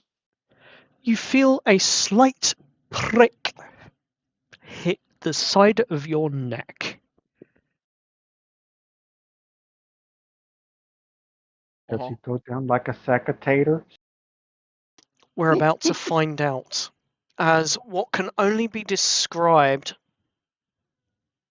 as a very, very, very heavy horse tranquilizer. Oh, Jesus Christ. Oh my I god. should have cast mage armor, damn it. Does a 26 beat your health pool? No. Hmm. Not You even begin close. to feel very, very, very drowsy. Doesn't put you to sleep, but your arms and your legs begin to feel quite heavy. Oh, good God. Eventually, Think, after Ace about Ventura. 30 seconds or so, you manage to shake it off, Check it out. and then Are you you hear red? that kobold. Told you to get back in line and wait your turn. I'm gonna look at the cobalt. I'm gonna grab the needle, if it's still in my neck. Yep. I'm gonna grab it and then I'm gonna shove it in his neck. Single use, I'm afraid. Well, I could go with the more damaging thing if it's really Seeing gonna what fire. Jeff is about to do, I'm going to use interception to get in between the little kobold and Jeff. Okay. I'll try and punch him in the face. So you're going to intercept this. Yeah. As you can see it happening, you're going to roll your interception with advantage. Okay, so it's reduces the damage 1d10 plus my proficiency bonus. My proficiency bonus is. Where do I find my proficiency? Oh, +3. So I'll do a 1d10. I'm only punching him in the face for 4 hit points. Yeah, I know. You have a That's big a strength. Come on, Hex 8 points. It negates 8 points of damage. Oh, well. So, Jeff, you do hit. Well, at least you think you're going to hit without any doubt. Under normal circumstances, it should have. But Hexalon steps in the way and completely deflects the entirety of the smack. It's not worth it, Jeff. Come queue with us. You damn tin can, that hurt. I was No. gonna get him good, and now my hand just hurts. Well, it was your fault for punching a brick wall. 'Cause I just done smacked your ass instead of his face. Well, you could cut yourself clapping these cheeks. Now come back to the queue with us. Punch him again. Who? Hexalon or the kobold? No, the cobalt. As you go to punch him again, you hear the clearing of throats. 4 of them in unison, each of them holding up dart pipes. I'm just going to slightly step to the side. I wouldn't do that if I was you. You may be able Cast to mage armor. avoid 1 hit. But trust me, dose number 2, 3, 4, 5, and 6. Oh, that's not just going to put you out like a light. That'd send you to sleep for a lifetime. No, I did just save you from being punched by my companion. Clearly, my companion is of very high humours today. So let's just put the dart pipes down. I'll bring him back to the queue, and we'll forget all about this. I want to cast mage armor. You cast mage armor, absolutely. That raises your AC by 2, if I'm correct. Brings it up to an 18. Yep. From a 14 to an 18. Wait, what? Yeah. Are you still going to continue to try and punch this kobold? Is the question. Oh, I really want to. If he's Oh, going Is this to, I'm going gonna to I'm gonna be- grapple him. I'm gonna grapple him Is if this he. going to be the death of Jeff? I really want to. Quite I'm gonna probably. grapple him. I'm gonna I grapple offer to Nah. hold Jeff's handbag. Okay, this is how I'm we're going to gonna go play the join order. queue. Right, okay. You're going to join the queue. You're not going to do anything. Well, I won't say that, but I'm gonna join the queue and I'm gonna cast conceal shot under my breath on my hand per se. Concealed I what? give- Oh no! Concealed shot. Please tell me we hear this. It essentially gives him a sneak attack range shot. Yeah. Could I give slap Jeff from behind? Yeah, no, if I hear this, Nah, can I just you punch him? have to do a perception. It's concealed, so if you want to perceive what he's doing, he is going to have to contest this with a sleight of hand first Oh, All right, perfect. I rolled an against your 18. perception. All right. It's gonna be I rolled an an 18 for my sleight of hand. I rolled an 18 for my perception, so I meets it, rolled a beats it. 14. You don't see it, Kane. Jeff, Yep. you managed to get spotted by Hexlon doing this. Barely. But he notices something. Just gonna put my finger up to my lips and go. Shh. I'm as I've noticed this. Can I strike him with a closed fist? Right, this is the order in which this is going to happen. First of all, I'm going to roll a d20. Jeff is going to roll a d20, and Hexlon is going to roll a d20. Highest to lowest order. Intent has been declared. This determines Oh. the order in which it resolves. Oh well, I got a 4. Thank That's an God. Damn 11. it! Damn it! It hit the side of my screen. Wait, actually, I can rolled a I 4 use as a well. luck point? Can I use a luck point to give myself advantage? Yes, you can, if you wish. Oh, Please I no, do just so please wish. no, please no, please. I do so wish. Then re-roll and use your luck point. Guys, I might be able to A use my new 15. channel divinity today. It's a 15.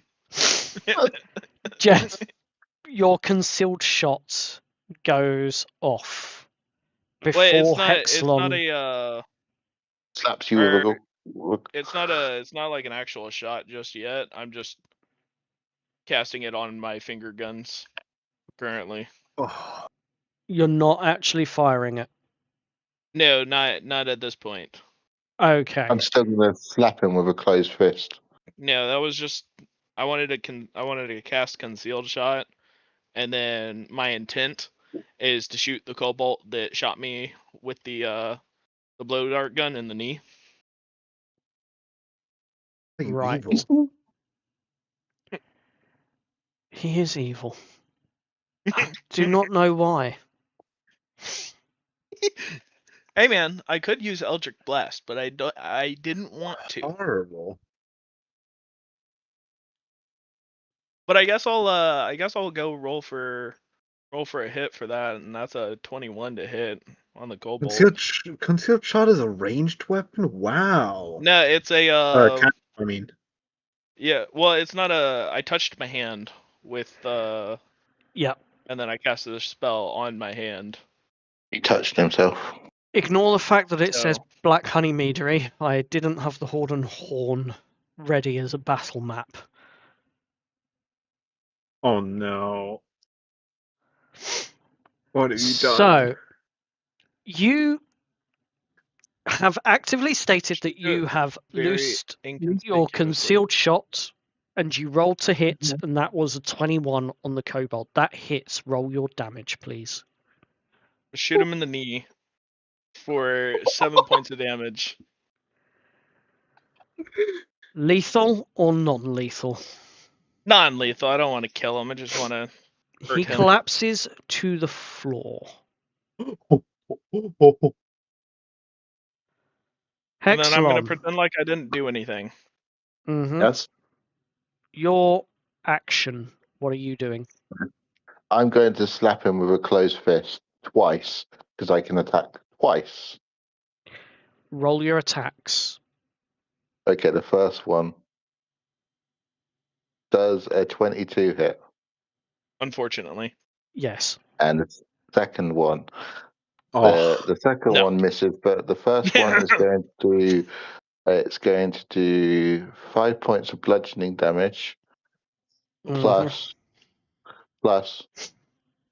divine smite What? You're going to What? smite him! What? Why are you smiting me? with 7 points of radiant damage. That's You one did mean this. haymaker. I did not do this. This was Hexalon doing this. Okay. I have holy Excellent. haymakered you. Hexalon smited the fuck out of me. You shot a kobold. I got shot first. You You started were it. out of line! Yes. That's no reason I- to shoot somebody. It was just a didn't- tranquilizer. Yeah. So And now I he applied- just has a hole in his knee. At I most, have you would have about had a to nice little So amount. with 7, 8, 9. It's 12. So you are down 11 points, 12 points of health. Yep. Now it's the kobolds' turn, who see their But they colleague don't know it's me. opposite collapse. There's only one person that stood out a line today. They're going to train all 4 of their dart guns on you. First roll. I'm going to intercept every one of these. No, you won't. You've had your action. And you've already reacted.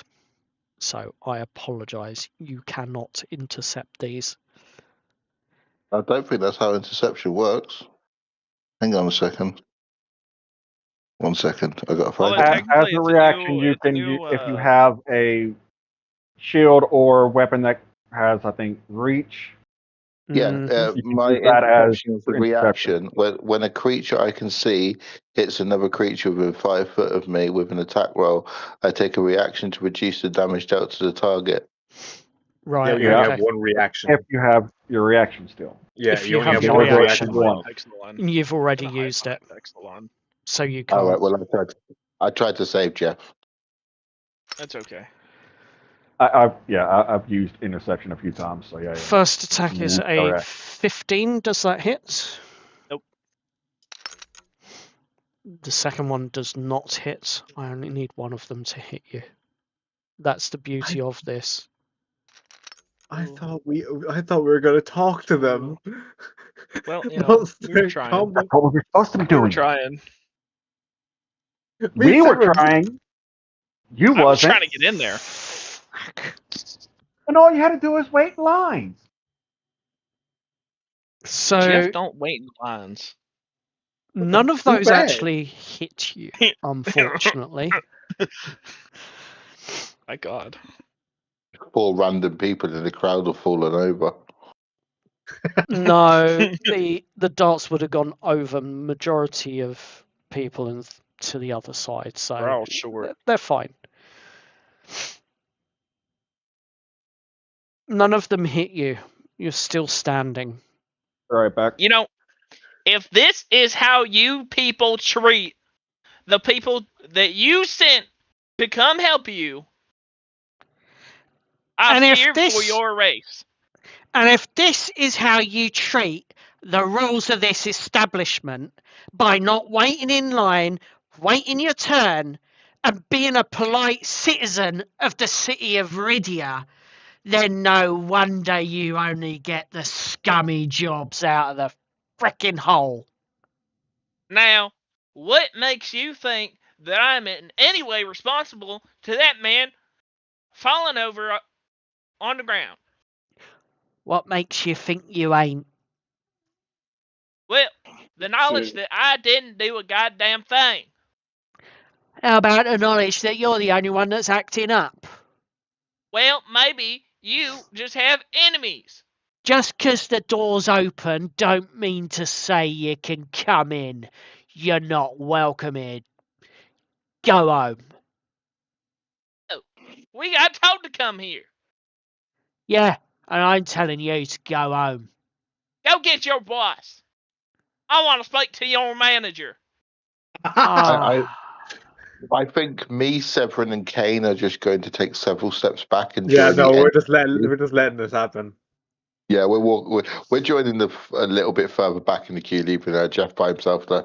I'm you in line. want us to go and get the great Zivrix Severn- himself, to Severn bring is him out of definitely Get here, him. away. to bring him I out want your here. manager. You want to speak to the great Zivrix about this. Go on. I want your manager. Telling you, he ain't gonna come. Or do we Well, then need to I'm just going to nickname have to you? go in and see him myself. Or do Because we this is need? just unconscionable. Do we need to We have nickname you helped you. Ken?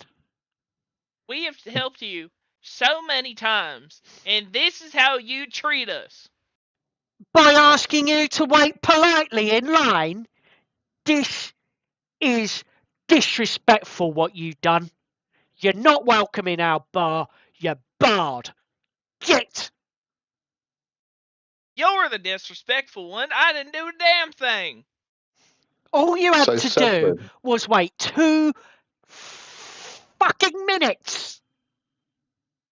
Your compatriot shot me needlessly with some kind of tranquilizer. Because you refused to stay in line. Now get! Before he opens his fucking gun up.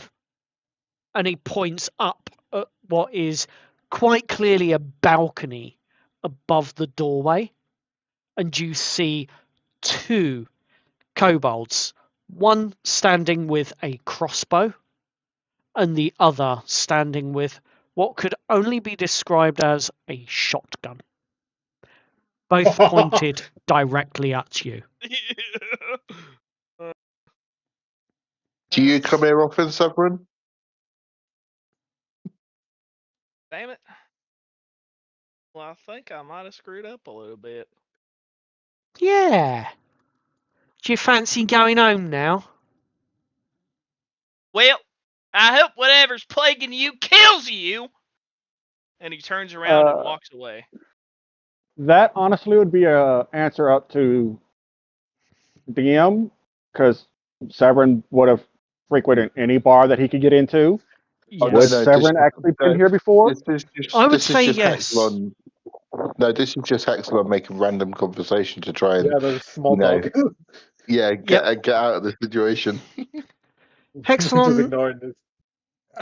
sorry, Severin, yes, you would have been here before. You would know that this establishment is run with Yeah. such a tight grip because Yeah. of the issues, the racism, the problems that kobolds often have.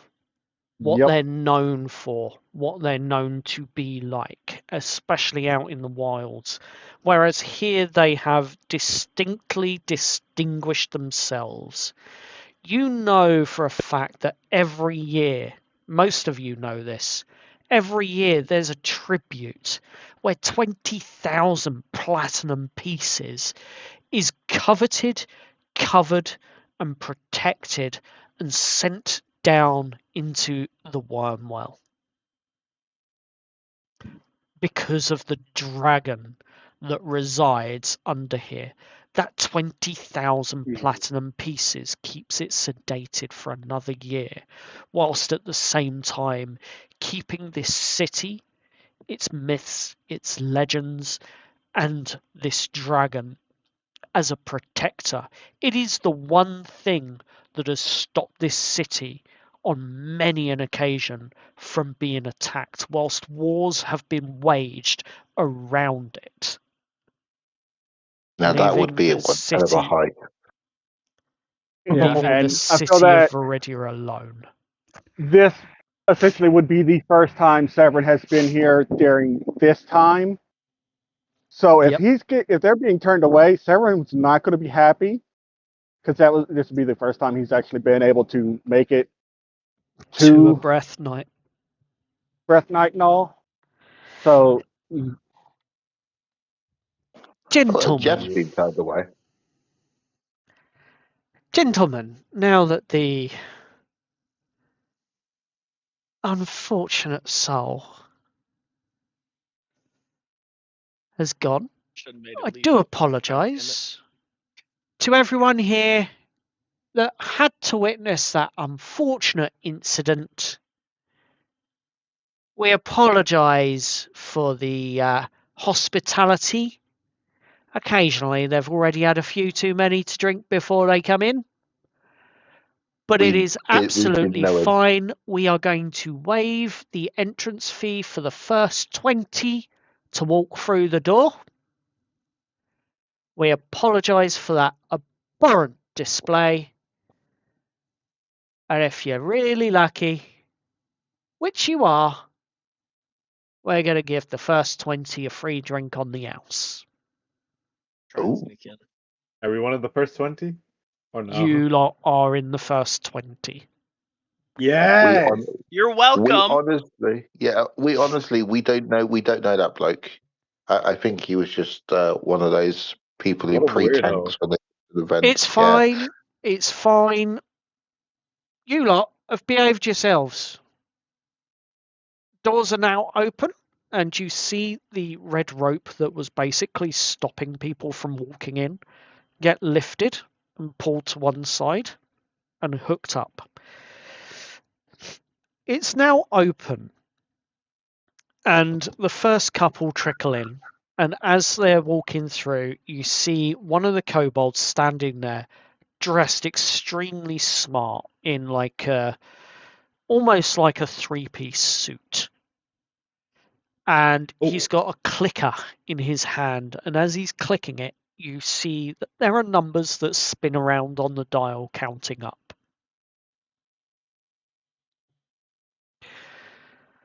Right. And just as you finish getting in, the rest of the group, not Jeff, sorry, the rope comes back down. That's 20.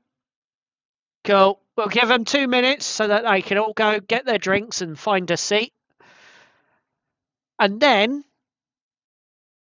the rest of them can come in and pay their fee. I'm gonna try and sneak in. How are you going to try and sneak in? I wanna just like peruse around the corner where there's not a bunch of guns. Yeah. And try and like look for a window, or like a balcony or something. Maybe a tunnel. The Are fun you thing going to about reverse this, escape the date? the fun thing about this tavern is that it is completely circular from the outside and circular on the inside too. It's like a bunch of rings. This tavern is known for its privacy. This tavern is known for being one of those places where people meet with intention, where drinks can be had, entertainment can be sought after, and privacy can be had where deals, contacts, informants often meet. There are no windows from the ground level as you walk around the entirety of the exterior of this building. And I think there's only one official way in and out. Pretty much. No skylight, guys. So, Colin Wilson. yep. What you want, boss? Well, see, Wilson, I might have had an unfortunate circumstance. Is Wilson at the Horde Tavern, or is he like somewhere else? He's basically, as you've called him, he seems to just run from around the corner somewhere. One of the corners opposite. Pokes his head Wilson's a round. frequent patron. He was drinking beforehand. Pokes his head Right. round crosses the road, steps up to you. What do you want? Wilson, What's up? I may have had unfortunate circumstances and may have shot a guy in the leg. That's between you and me. I'm gonna hop in my bottle. I need you to take my bottle, go into the tavern, and bring my bottle to my compatriots and just carry me around and whatnot.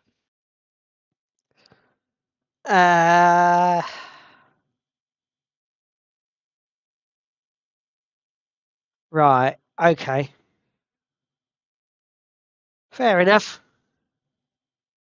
You gone fucked up, didn't you? Maybe a little bit. Honestly, I should have killed him. Now that I think about it, it would have made the whole thing more worth it. Go on in, But hop in your bottle. I'm gonna get in my bottle. You get in the bottle. Wilson picks up the bottle. He walks around to the front of the Horde and Horn, and he joins the back of the queue. Oh my god, you can just get a free in. Wilson, the joke's on Jeff because Wilson is a regular patron at the Horden Tavern. Yeah, no, he drinks.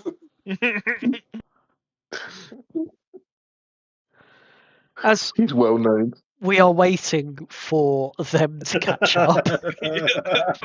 Wait, here's no money. How Yeah, is he gonna get in? Don't worry about it. If- It's fine. If essentially the usual spot when Severin goes there is empty, he would probably direct, after getting our drinks, Severin Yeah. would definitely walk over to the spot he would normally sit at.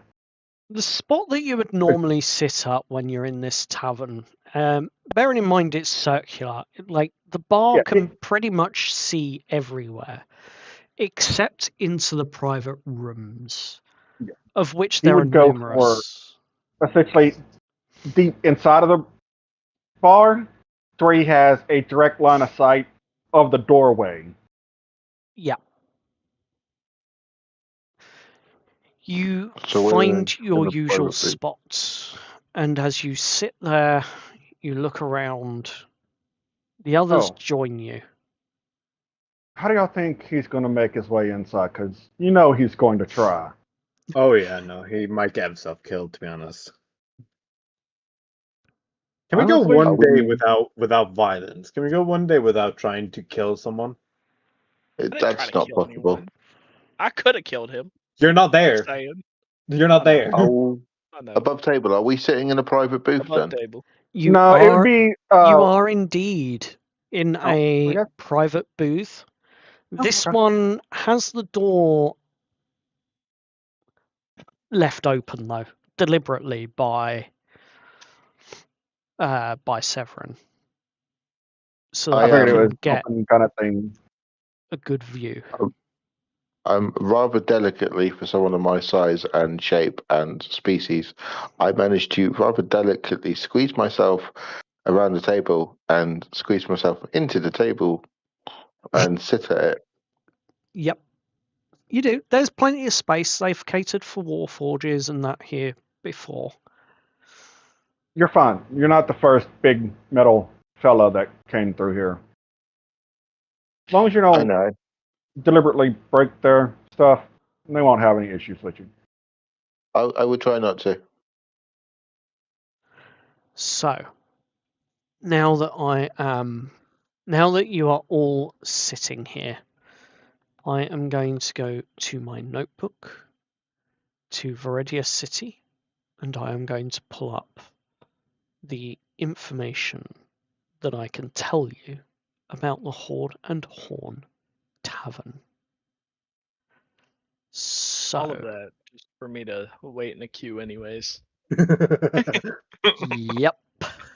Metal's what- gonna have to write a What you new should have section done on his in the notebook. beginning. Well, He's gonna. above table, I didn't realize that it wasn't open just yet. I thought there were people like flowing in and out already, Nope. or at least flowing in. Nope. It was closed at that moment. And if you'd waited just one more minute, it would have been opened. and you got a free ticket to the best night there, and you nearly blew it. Well, it's only a Mhm. free ticket because of me. So, just saying. Tomatoes, potatoes. As you are all aware, the kobolds are accepted in the city because of an old bargain, the ancient red dragon that roosts beneath the city and protects it in exchange for the annual tribute of platinum pieces to keep the coffers of the treasure hoard growing, to keep the dragon loyal to the city. The city itself has grown around the kobold-run bar, the Horde and Horn, which is built as a circular ring with a central shaft that drops into the lair. Severin, you'd be familiar with Civrix, the Bright Ledger scale. He is the Yep. Horde Master and faction leader. You've seen him a few times and you know he runs a really tight ship. He's also the more of a public face at the same time, a friendly host for most that come in. And should you need something that needs to be done quickly or relatively unnoticed, he'd be the one you'd go to if to see about that, essentially. Exactly. You also know from experience that the kobolds, well, I say from experience, as you've seen in the past, Severin, and as you've witnessed tonight, the kobolds have one big flaw. They are paranoid escalators. If anything is threatened, if anything is broken or otherwise touched that is somewhat sensitive, you know they escalate quickly. Mm-hmm. They prefer to manufacture the crisis rather than admit any weakness. This is a structured kobold community that's embedded into the city's economy and infrastructure. Publicly, they're artisans, cellar workers, masons, bar staff. And then on the side, you know they handle tributes. They also work the tunnels. And for you, Severin, in particular, you're aware that they are one of the city's most efficient information networks out there. Mm-hmm. Being that they're small and able to scurry around easy, they're pretty good at running information. Yep, indeed they are. The faction symbol, as it hangs above the bar in clear view of everyone to see, no matter what angle you're at, you can see this sign, is a curled horn wrapped around a platinum coin. The bar itself is circular, ring-shaped, and built around the central shaft, which is known as the wormwell, which is wide enough to match the dragon's wingspan. We're not talking a small shaft like you've already seen at the Palapala with a elevator in the middle. No, we're talking about a gaping hole that is about 120 to 150 feet in diameter.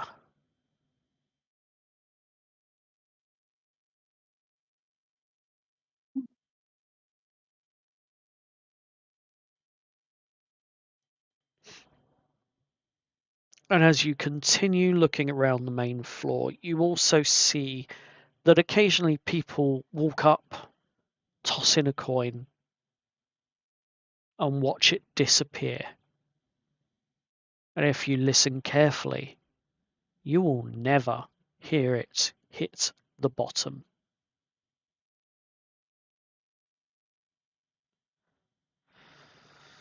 This is where the city's earliest districts grew outward from. Originally, this used to be just a small bar that was set up at the roadside for adventurers to stop and rest their weary heads. The kobolds knew that they had to protect their dragon in the past. And what's the easiest way of getting people to forget that they're on an adventure to kill a dragon or hunt a mighty dragon or whatever the case is? Well, set up a bar, serve a few drinks, make them sleep it off, and then direct them onwards in the morning. Obviously, after grifting a few coin out of their purses, both innocently and after their heads hit the pillow. But from that history and the success of the bar on the long road that used to be barren and bare, leading to mountains in the north and a desert to the south. Along that, from where this bar was, where the great gaping hole in the ground was, people eventually settled and scattered outwards, building ramshackle buildings and huts around, setting up their own little businesses, trading goods with other adventurers passing through. And eventually, other than the occasional rumbles in the early days from underground and the shaking, the dragon was almost all but forgotten about, if it weren't for the kobolds keeping the tales, the legends, and the stories of the great red dragon beneath the city alive. And over the years, eventually, people settled, and the city grew from around this bar. And you can see it steeped in the history of the bar itself. You can see the different eras where it starts off as wood, and then eventually you see like the wood become masonry, and the masonry then becomes like better stone, better quality, more materials. And as it goes up, maybe 2-3 floors upwards, you can see where there are various pipes and steam vents and God knows what around this entire tavern on the inside and on the outside, all of which are up high at different levels. And very occasionally, as you're sitting here, you can feel the rumbles of the vibrations coming from underground, shaking every so often the glasses that are on your table, those that are closer together, occasionally clinking. Yes, this Horde and Horn Tavern is steeped in a lot of history. And as you continue to look around, you see not just the vents and chimneys that release heat and smoke.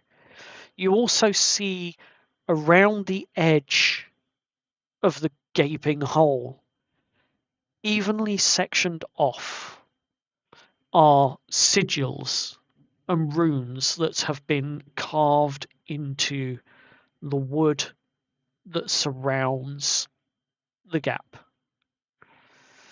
And as you're being brought drinks over to your table, they notice you looking at them, and the kobold that's serving you turns and simply says, "Ah, yes. Safety runes. Had a few accidents. We don't want people falling in. They're designed to hold the person steady so that we can retrieve them before they fall." So when was the last time you fed a rather annoying customer to a dragon? Oh, we don't feed annoying customers to dragons. If they fell Bad in for there, your they'd be digestion. dead. Yeah, that too.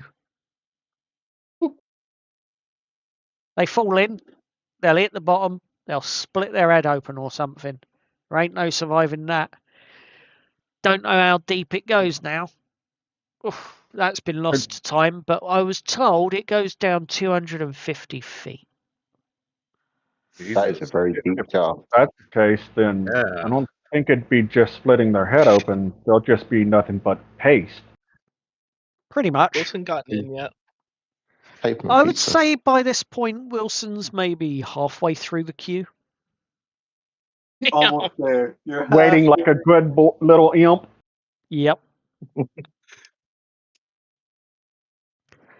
Well, Oh, as you know, tonight's going to be a breath night. Yeah, I heard. What does that entail? Yeah, no. What is it? What happens? Well, this is where we've got a few select kobolds of our clan down there below, and we basically have to keep watch, make sure that the dragon stays aslumber as it rotates and tosses and turns in its bed of gold. But in doing so, it does create a lot of steam, a lot of breath, a lot of fiery goodness, which creates a rather unique event in this place as we direct all of that up through all these pipes that we've got here now, all the vents, and you'll see it, the smoke from below filling the room above where the ceiling is anyway, and then out through the centre, out through the top where the hole is there. Yeah, it's going to be something to, is a bit of a wonder, shall we say, but I promise you this, it's going to be a lot of rumblings, a lot of thumpings, a lot of glasses clinking in celebration, and, well, you know the rest. Bit of drinking, and the city stays safe. If Before, yeah, the dragon is breathing a bit of fire, I reckon you can make a little bit more of a killing if you gave people marshmallows or bits of bread to toast over the flames. Oh, that would be amazing. don't think we want to send people 250 foot down a shaft just so that they could have marshmallows toasted. I don't know. Some people might want to pay a good bit of money to know they've eaten the marshmallow toasted by a dragon. Just a business idea for you. I'll take a note of it. But I And don't then think. Inside check. Roll me an insight check. Will he actually take a note of it? Roll an insight check for me. Where's my 7. insight? Oh wow, +1. Oh, 19! Oh my god! 19. You know he's going to completely forget about that idea as soon as he gets the next round of drinks. Yeah. You Trying to can make them see it extra on his money. face. I think they're gonna take your idea to heart. Well, if you're getting drinks, could I get a crude teeny, please? Absolutely. Although, 4 bolts in that, please. 4 bolts. Oh, Yep. 4 bolts. 4 bolts and a crudini. Awesome. Got it. Anyone else want any more drinks? You know what? I'll give me a surprise that something that Wash or Janasi would love. Toilet water. Watch yourself. Something for a water genasi. Oh, the toilet. No. If you Can want, I cast? Can I cast a fun little spell? Is the cobalt out of a 5 foot radius of me? Cobalt sort of standing at the doorway, taking your orders. Okay, I'll so just he's have not a on refill. 5 feet. Okay. I will allow it for flavour here. Okay, good. He's It's not. one I'm so tempted to cast sword burst. To cast Cantrip. to cast Sword what? burst. On the kobold. No, on Hexalon. Oh, on Hexalon. Yeah. Right. I'm not gonna kill the kobold. What did I do? Putting toilet You- water with a water genasi. Racist. I thought, it's a good drink for a water genasi. Oh, the toilet. Yeah, no, alright, I'm casting it. I need a deck save from you. Oh, God.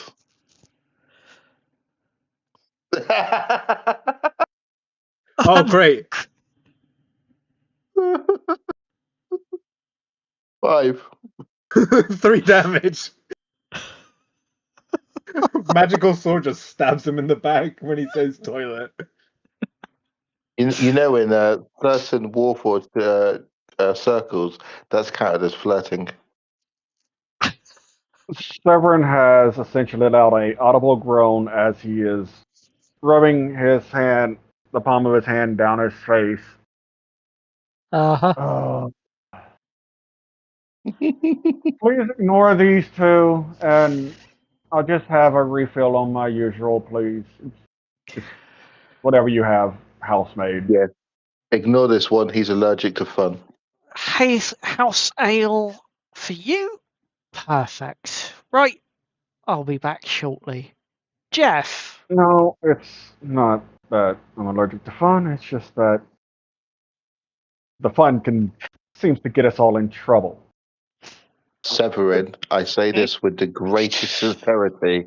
You take the F out of fun and make it un. God, that was awful. I'm all down for causing a little havoc with the other group and such. Just not the kobolds. I like the kobolds. No, we're not Yeah, causing havoc with the kobolds. I'm just causing havoc with him. But I mean, carry on. Kane has just given me a marriage proposal by stabbing me in the back. Can I kill him? No. Can we move He to does Jeff still have in the an off queue, Yes, switch. yes. please? Move to Jeff. Move to Jeff, please. Wilson has arrived at the front of the queue. And as he's standing there, looking at the kobold square in the face, the kobold looks at him. You got your 5 silver for your entrance fee, please? And Wilson looks up, puts his hand into the bottle. I'm gonna hand him 5 silver. Pulls his hand out and hands over the 5 silver.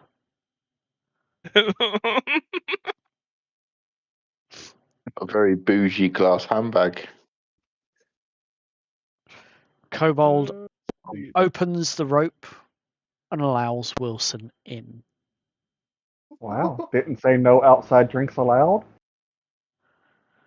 Well, he just pulled out 5 silver from the bottle. I don't think it's a drink.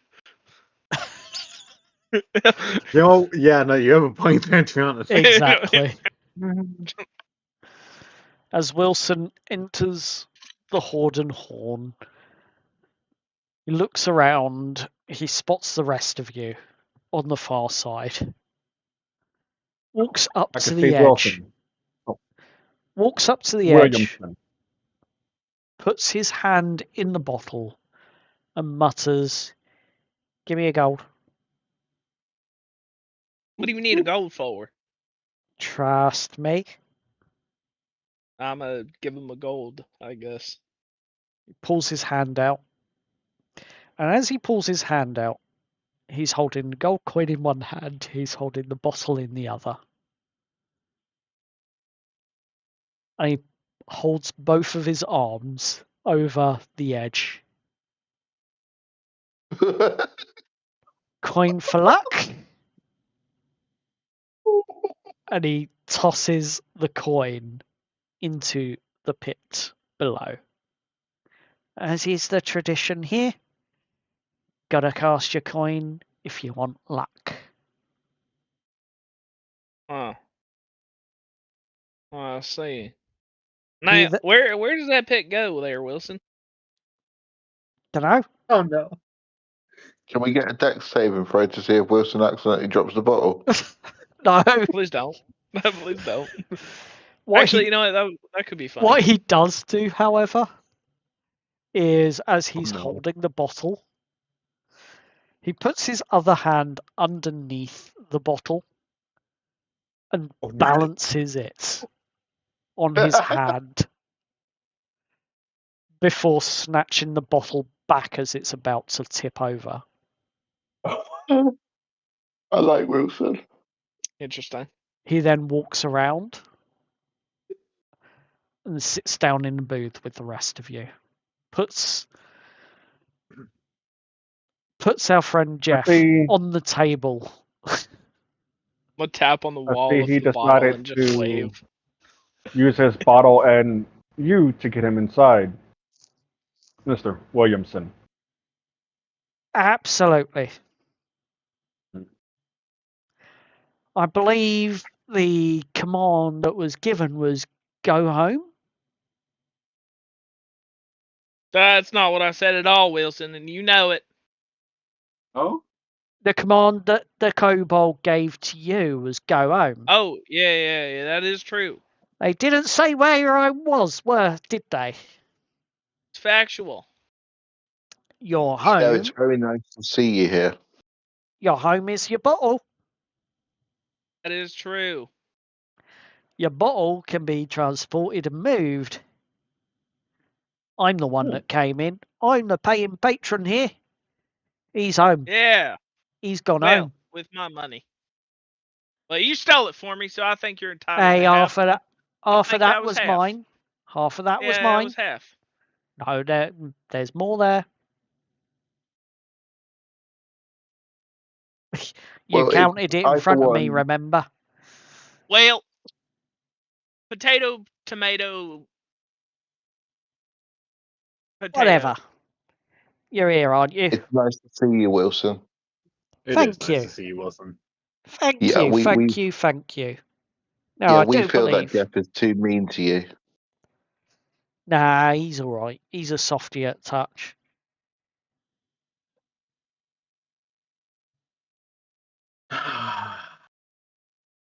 He just likes to act it. It's great. You threw a coin Sorry, in. What was that about? Oh, tradition says that you throw a coin in the pit and it'll bring you luck. You'll have the dragon's luck on your side. You know what? I'm going to try and trick Yeah. shot a coin from all the way back here into the pit. Go for it. Roll me a dexterity check. I'll allow sleight of hand if you're proficient. If you miss, someone gets a free coin.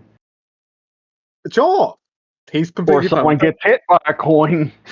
8. Well, 9. Somebody's getting hit by the coin.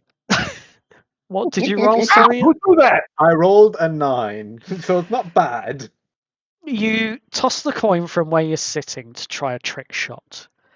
And as you toss the coin, two kobolds, one of which has your drinks, stop as the coin starts flying towards what you hope to be the pit.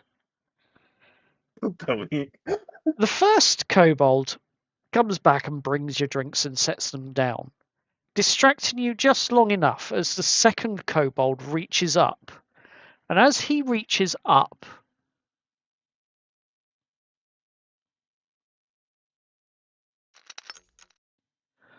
with a natural 20 on the roll, Good God. he reaches up and literally picks the coin out of the air as if it wasn't moving at all.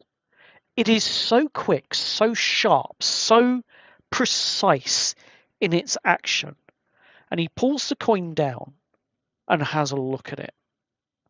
Huh. Everyone's going to give a slight little clap, as in, wow, nice one. Was that that was for a the really pit? nice catch. That was for the pit, but you can keep it. I can just put in another one. Like, Can I see you just straight up He straight Kobe a up just coin? puts it in his pocket. You gonna try Alright. another one? Yeah, no, Joe, I'll try another one. I'll try another one. Once again, roll the dex check and see if you can get this right. 14, okay. 14, it manages to make it over to the edge of the pit, and it's just teetering on the edge. And after a few seconds, it then falls over and into the pit. There we go. Can I just straight up Kobe a coin into the pit? When you say Kobe, what do you mean by that? Give it a good Shot. old yeet. You can indeed yeet a coin into the pit. If you're going to Kobe it, as you say, then I want a strength check from you to throw it from the distance. I say Kobe would be precision, and so I think acrobatics, and then if you said like Jordan, it'd be more of athletics, strength and dexterity kind of thing. Yeah, so if your athletics is better than your strength, I'll allow an athletics check. Okay. That's a 25. On a 25, you throw it, and it near enough hits dead center of the pit. That is one Yeet. hell of a throw. Not bad. That's pretty I good. could have gone professional, but unfortunately, I had a rivet accident. So, you know, Can I Grinded your can I try gears. and throw a coin I did. out of the top of the bottle into the pit? Wait, how do these dimensions work, by the way? I'm really curious about this. Does If the you're going to coin return to try- normal? If you're going to try and throw a coin out of the bottle and into the pit from where you are, you will have triple disadvantage, super disadvantage on the roll. Disadvantage. Oh Oh my my god. Triple disadvantage. What is it? Dex? Roll 3 d20s and keep the lowest. And yes, this would be a dexterity check of an immense magnitude. I've never Okay. seen triple disadvantage. Like I've only seen like once or Triple twice. disadvantage. You know what? Oh no! I'm just gonna stop there. I'm just gonna stop there. That's a Go 2. on. No, go on. Keep going. Keep going. Keep There's a going. 2. You got Keep I going. need no, no, no, seal go ahead. 3. Go ahead. There's the 20 now. 20. Go on. One more. You Okay, go wait, One more. wait. Counterpoint. Okay. Okay. Could get a Roll 1. one more. One more. Okay. Okay. That's Yep. an 18. Okay. That's it. Theoretically, That's it. would an 18 beat the DC? 18 was the DC. Okay, so I'm gonna use a luck point, and I'm just gonna like erase that too. Oh.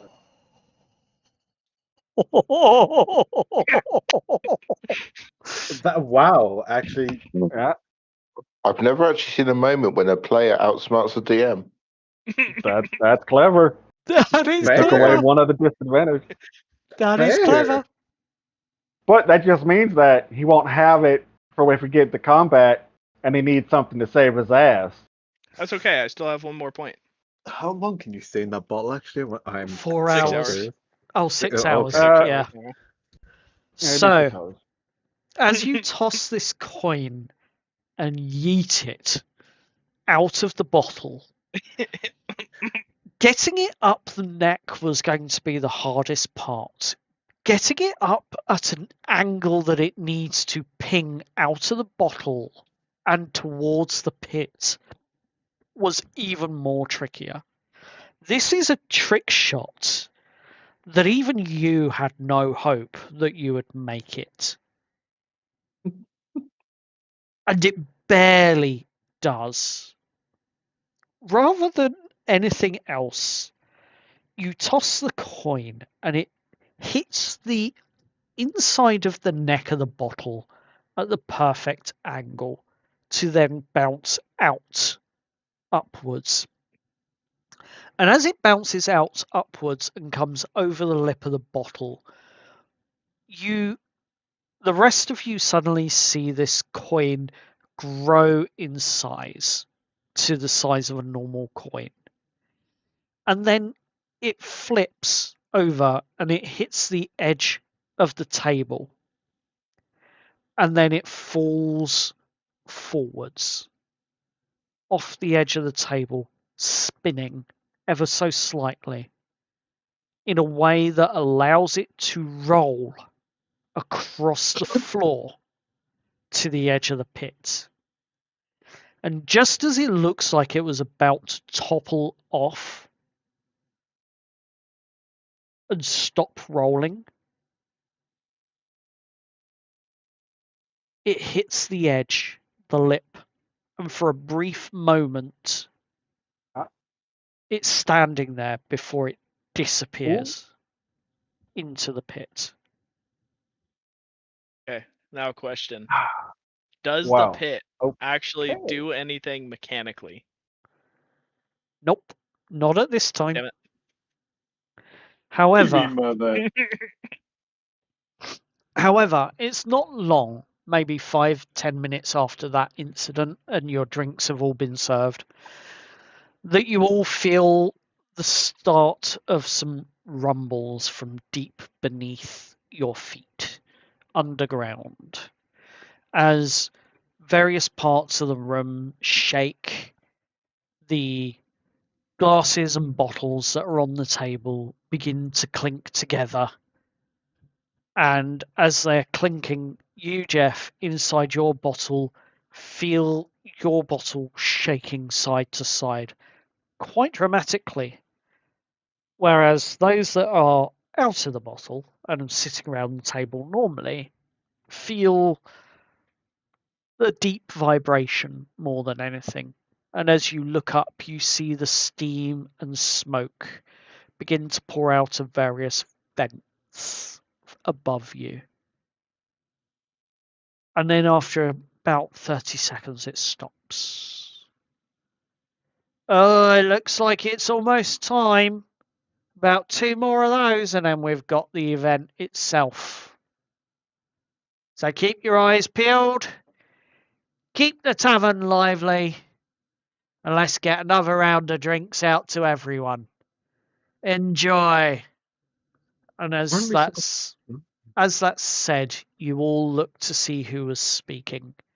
And it is none other than Zivrix himself, the owner of this fine establishment. Jeff is gonna go and grab a bottle from his own personal collection and start pouring himself a glass. Fair enough. We I'm came here going to to do one of the bolts of my crudini thoughtfully. Question. Yes. If Severin was to essentially use a coin as if he was throwing a dart, could I have advantage on my throw to toss a coin in? I would allow you to. I'd allow you to do. I would allow you to use your sleight of hand if you wanted to.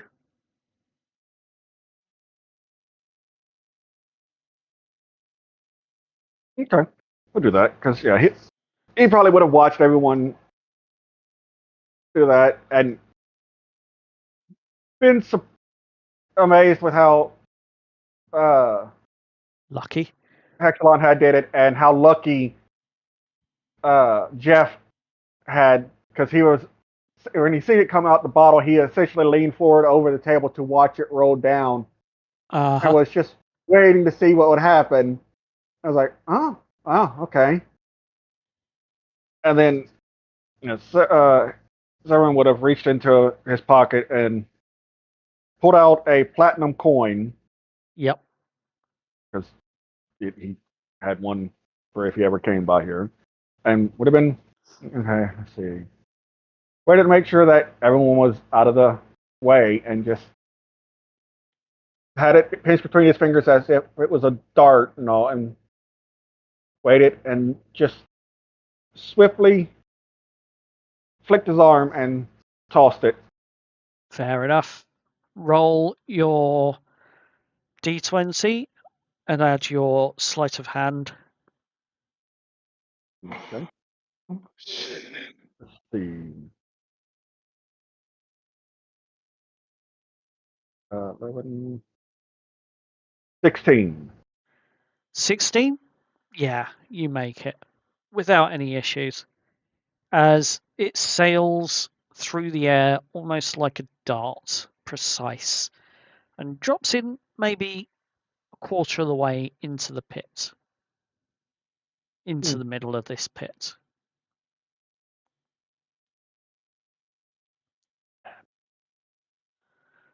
And you hear a call. Well, we've had the first of the riches tonight, as you can see. And my God, was that a shot from the side. 1 platinum has been thrown in. Now, we all know what happens when someone throws in the platinum piece.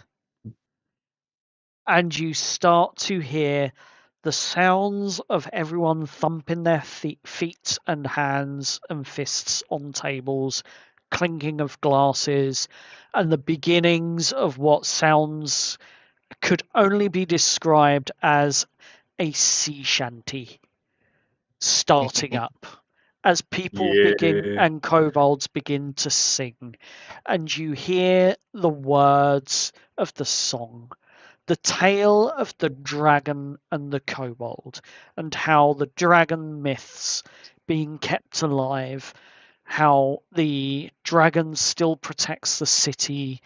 I'm not going to go into the full sea shanty here, Oh, but it'll good. be something that you will get to listen to in the Discord only. But there is a full song lasting about 3 to 5 minutes long, various verses about the dragon, the myths, the legends of untold, how the city was born and how it's been protected, and quite historical in its nature. And then eventually the song settles down, more drinks are flowing, drinks are offered to your table around on the house, another crudini for Hexalon, the house ale for the rest of you. And then the shaking begins.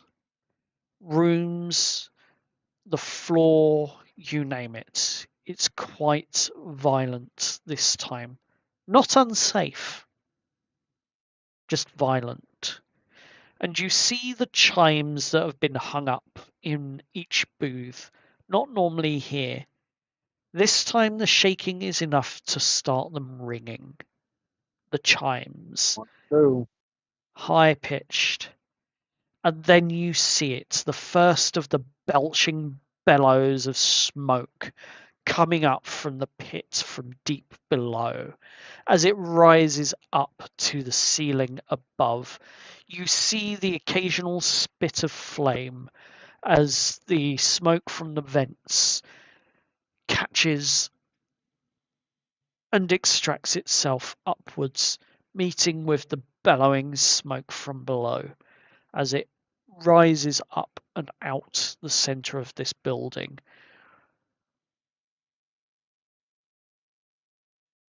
And then you hear it, the rumble, the thump of something being shifted deep below, as if it's been rolling over and falling out of bed almost.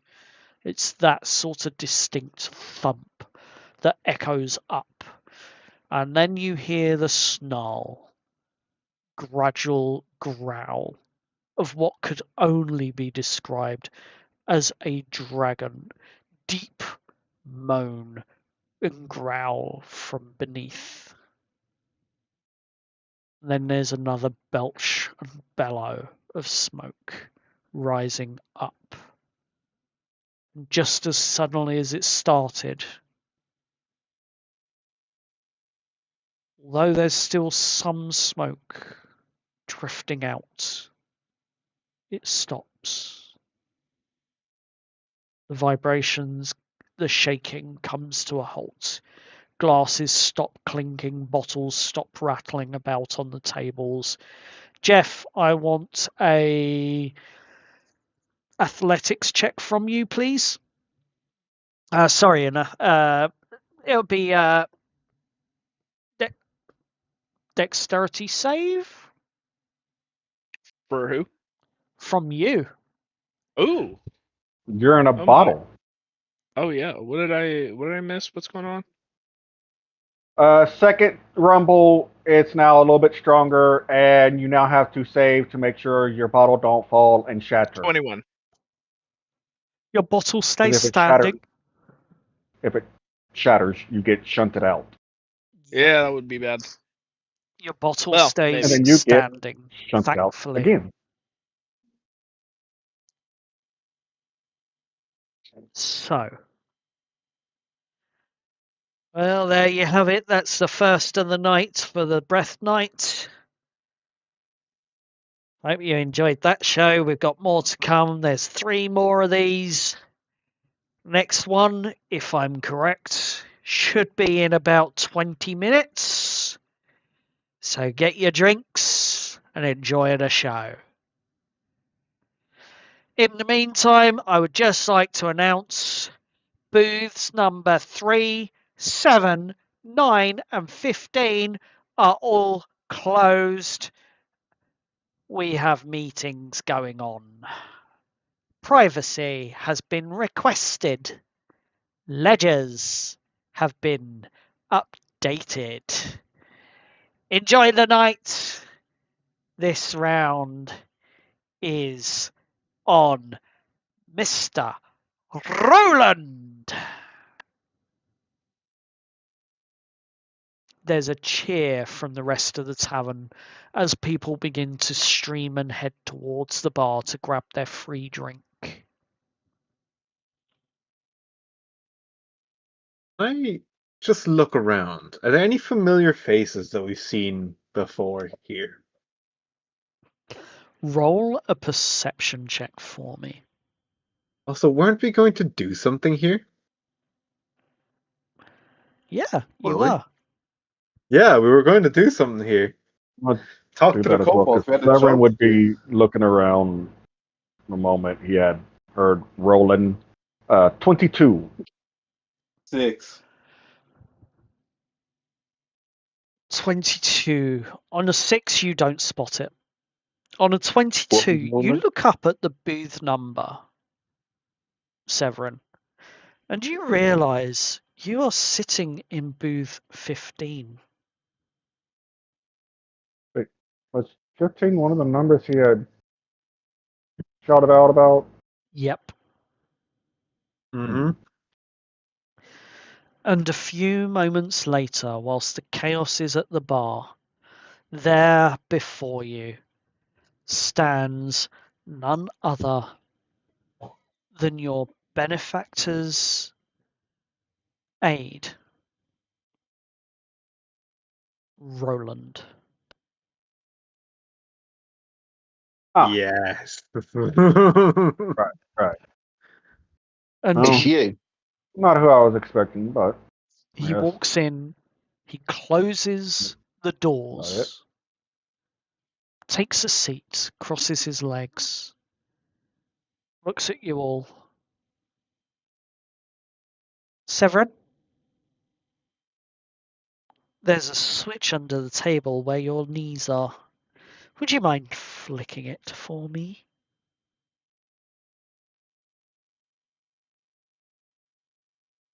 Very well. And he'll reach under the table and flick the switch. And as you do so, shutters come down around these 4 walls, and the door itself locks, and something else comes down in front of the door. This, for all intents and purposes, is now a completely sealed cubicle that you are in. The first thing you notice is the silence. No sound is coming in to this little box, and there is no sound that can escape it. Roland looks at you all. Ah, that's better. And as he says that, he stretches his arms back, and there is a puff of a smell, an aroma of jasmine and wild roses, that sort of flowery scent that comes off of him and fills the air. It is a pleasure being here with you all tonight. But I dare say my benefactor is rather disappointed.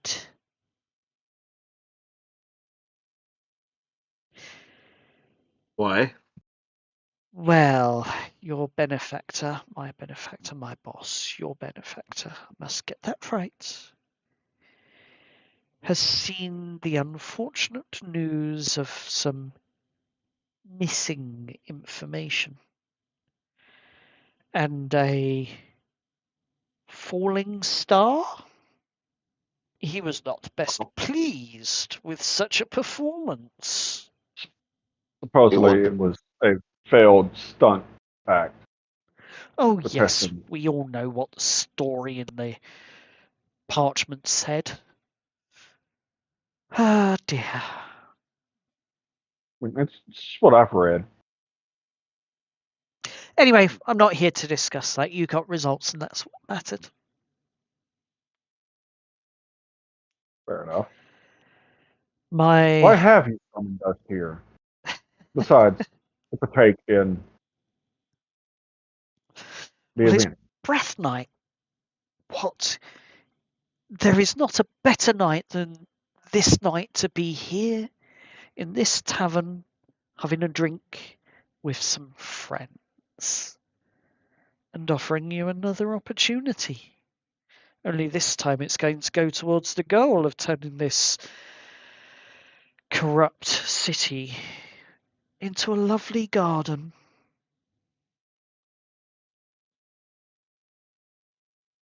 I guess it would depend on the type of garden you and your boss have One in where the mind.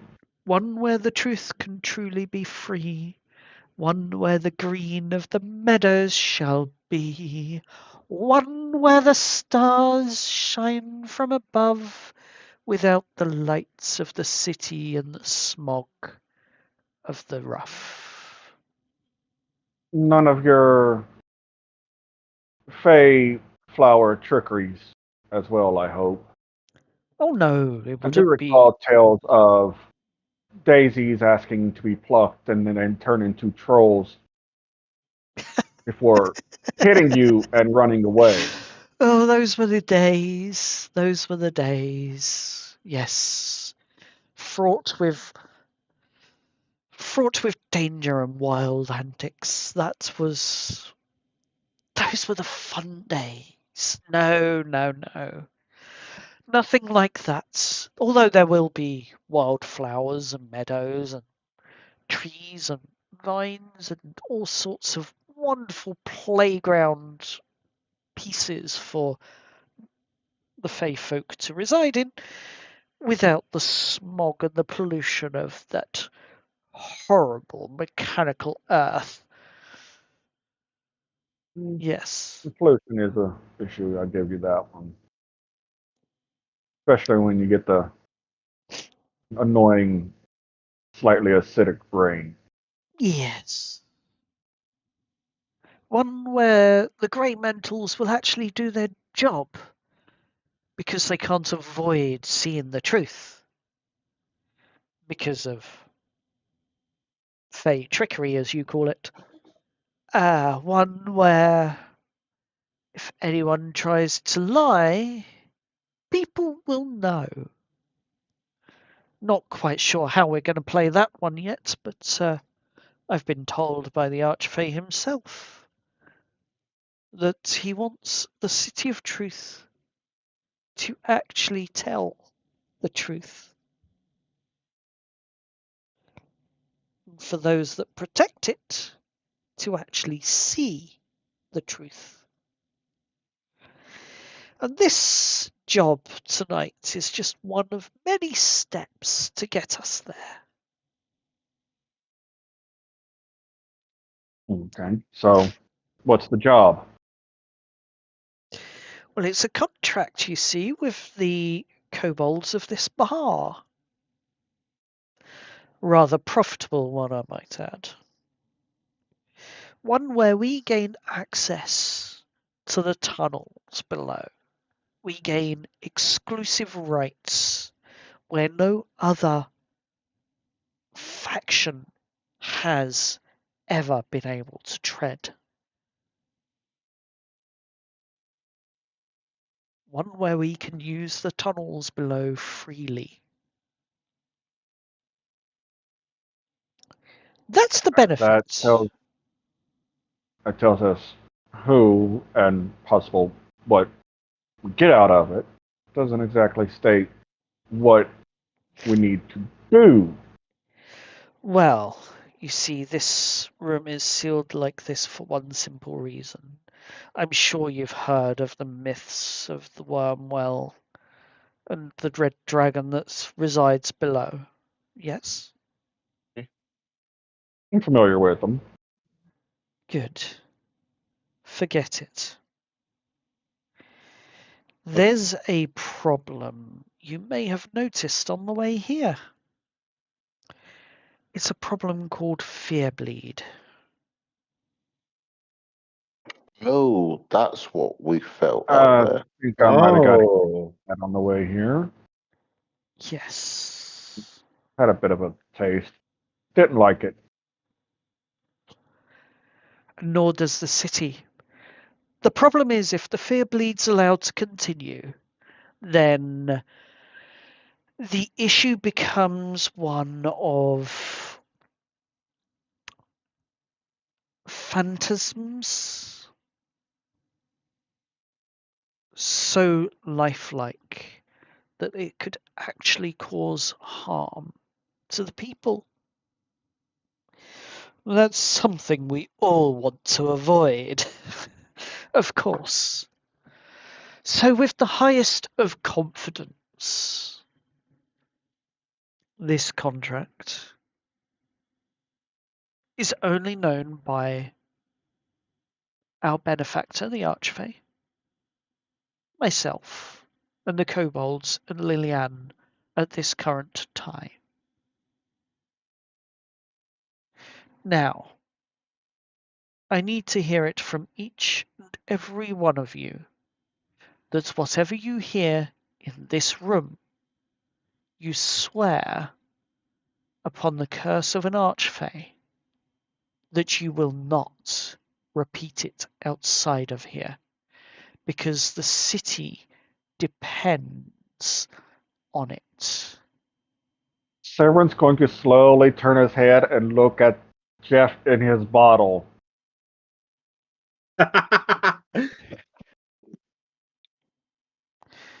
I can deal with that. Not an issue.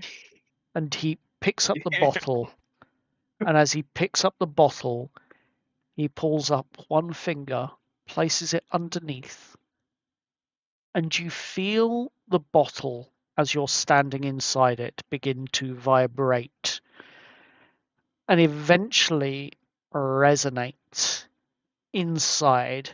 It is loud. It is harm. It hurts your ears, and eventually that resonation inside the bottle, you begin to see the bottle crack. You stop! No, I wasn't trying to get him out. I was just saying that Severin's just gonna look at at the bottle that Jeff is in, as in like eyeing him to say like, you hear what he's saying, right? Don't speak of any of this.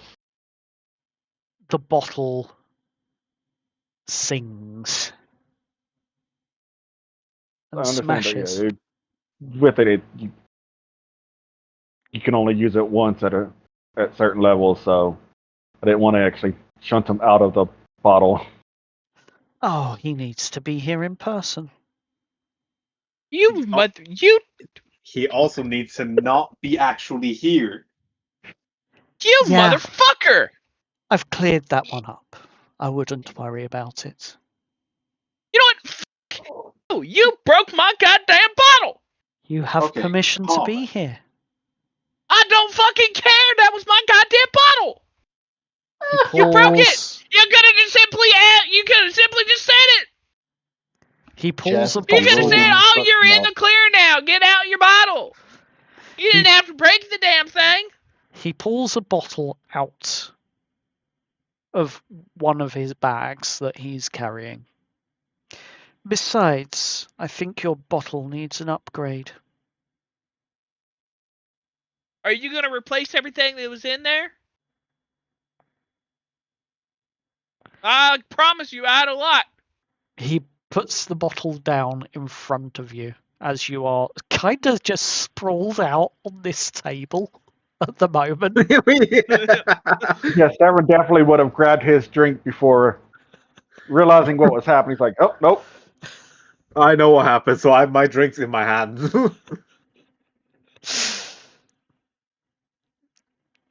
Your new bottle, and as you look at it, you see it's actually made out of the same privacy glass that is now on the windows of the Clockwork Cadaver.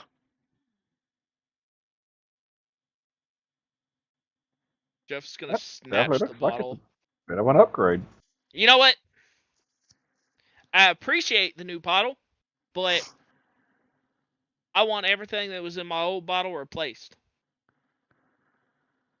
He begins to look around.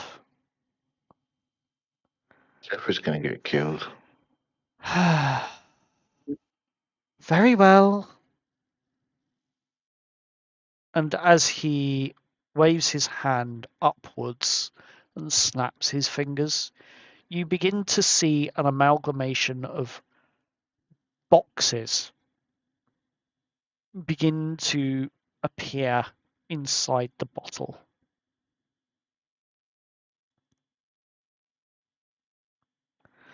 Just think of it as though you've moved home. Now, as I was saying, before I can tell any of you what is going on, I need all of you to give me your word that outside of these four walls you shall never mention what it is that I am about to tell you. And as he's saying this, the atmosphere in this cubicle suddenly becomes very, very oppressive. Not overly so, but extremely serious. I agree. I was gonna look very angrily at the Fae. Good. Not to us. So, deep beneath this tavern, the Horde and Horn, there lies what you all know as the Red Dragon. Deep in the Wormwell pit. You are going to be taking one of the side chutes in, and you will be travelling down 250 feet to the dragon's quote-unquote lair. And it is there where you will see what it is that cannot be named. The Wormwell engine.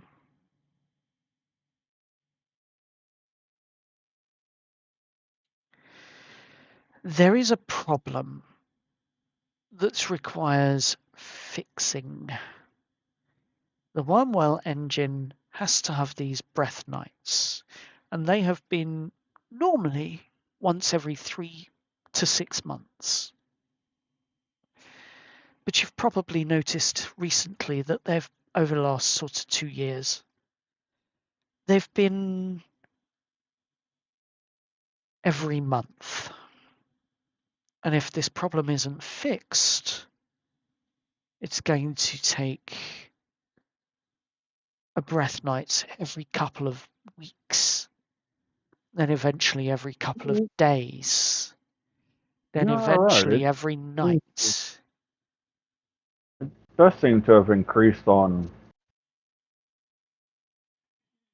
when it's been going on. So you have noticed. Well done. You think Well, the dragon might this be is a waking up?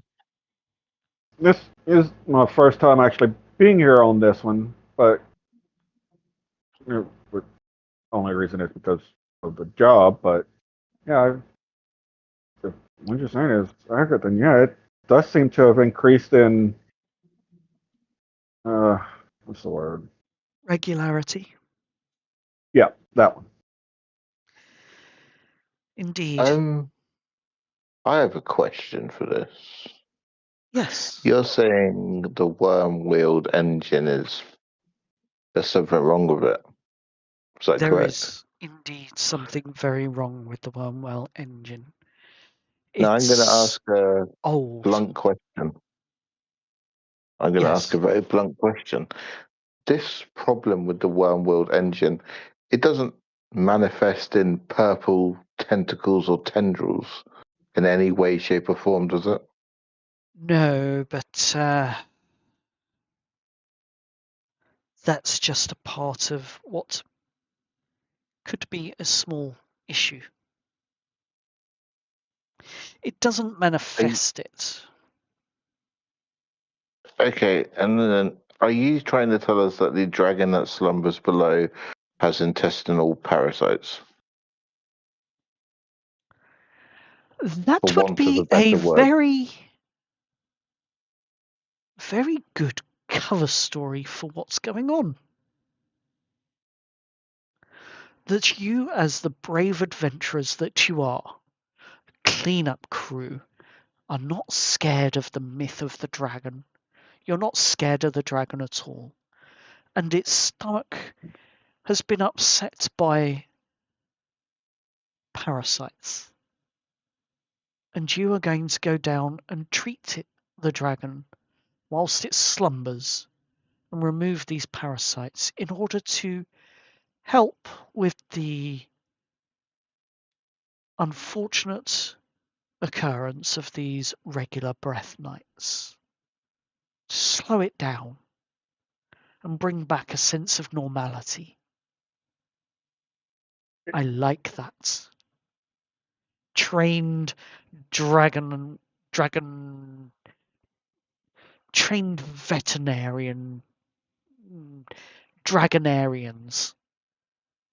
They all sound kind of out there. Whatever the case is. But you lots are going to be curing the problem of these parasites from the dragon. What you will discover is that it's actually an engine that has been long, long overdue for a repair. Unfortunately, with the way things have been going recently, they've not been able to. And this is where you lot come in. Lillian wants access to the tunnels. You will need access to these tunnels in the future. I want to start the roots of a lovely garden growing deep beneath, so that it is deep rooted and ready when it springs forth in the city. At least that's what the Archfey wants. So, with that being said, do you agree to go down there and fix this engine, stop the fear bleed, and bring a sense of normality back to the town, and Wait, never say a word to anyone outside of these 4 walls. so Um, just to be clear, the dragon, Yes, not a real dragon. It's an engine. it is an engine. It is the Wormwell engine. Interesting. So all that On my money, what's it going to? Just the thought of a dragon, because nobody knows. Well, the dragon is just a handy myth for the kobolds to keep the Wormwell engine up running, and also to fund their information networks. Which is where, might I say, the noble's benefactor, Lord Albrecht, he was going to try and strike up a deal where the money that was given, we go in, we fix the engine, we get it up and running, we keep the myth alive, and then the money that came in for tribute was then siphoned to other resources around the city to bring about the changes that was required. Myself and the Archfey, we don't have care for the money. The kobolds can keep it as long as the myth stays alive, the city stays safe. And we like peace in our gardens, don't we?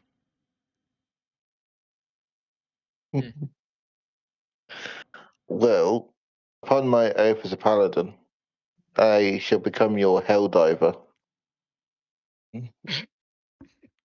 Interesting. A way to But say it. but I will embellish that with a caveat. If at any point this information threatens the safety of the citizens, I will take action. So how the hell are we supposed By to the fix the damn thing? time Lillian, upon your agreement, Lillian will be transferred the blueprints for this Wormwell engine, of which you will get to see yourselves. Now, I must emphasize something here.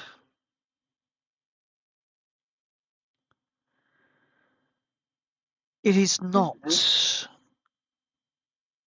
of great importance, this engine, in the long run. We fix it, we resolve the fear bleed, we stop the panic in the streets, we stop the paranoia. We bring peace back to the garden, and in time, Lillian, our Prismari mage, will be allowed to tune the engine for our great Archfey, who has another idea for it. After tuning it, when the time is right, and the garden grows, at the same time there will be a spectacle where we shall have an illusion added to the engine, so that people will believe that they see a red dragon fly out of the Wormwell. And then, as it hovers above the city, they will suddenly then hear the Archfey's lovely operatic voice in song, making a mockery of this myth. And that is our goal. This is a playground, and where lies hide around every corner and truths need to be told. Once we've cleaned up all the other areas of the city and all the other factions and brought them all to book via you lot, we will then play our song. And the city will be free, and the city will see the truth, and the city will not crumble over the lack of the power that it has anymore.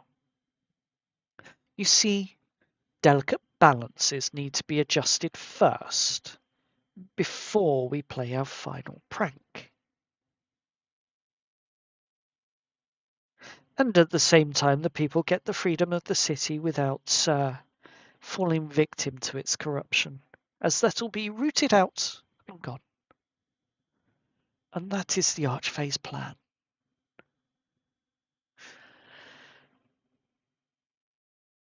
Well, you're a shifty folk, but Why, thank you. We take it with great pride that we can perform such trickery. I suppose we should probably fix the engine. That is the main course. But what exactly is wrong with the engine? Because we'd like to prepare. Of course, I will happily tell you what is wrong with the engine itself. So, as you are all aware, the myth is the ancient red dragon that roosts beneath the city, protects it in exchange for the tribute every year. The city grew around the Horden Horn, and the kobolds are accepted as the dragon's keepers and intermediaries. The truth is, the dragon actually left about a century before the city was even founded. And the kobolds, they perpetuated the myth in order to make profit. Simple. Helps them maintain their status and power. And the tribute itself is used to fund their operations and exert a certain amount of control over the city council. And the illusion engine below fakes the dragon's presence. But the Wormwell engine, these breath nights, like tonight, scheduled releases of heat and smoke from the Wormwell. It's controlled cycles from the engine's vents, basically. So this city is founded on a lie. Oh, this is City of Veridia, the City of Truth. Who would think such lies exist? I find that Oh, troubling. Wow. the whole city is lying to itself. And we just want to reveal the truth in a way that's not going to break the city to pieces.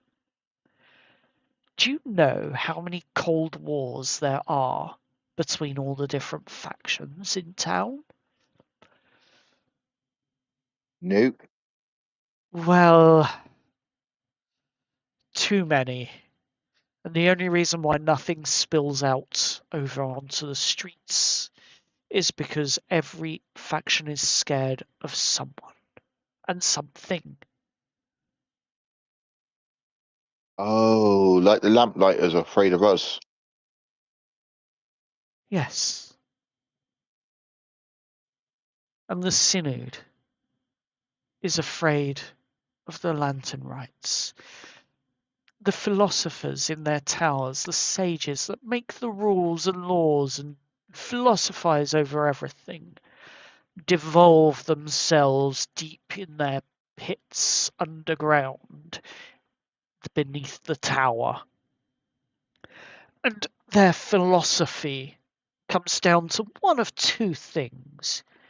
It's allowed or it's killed.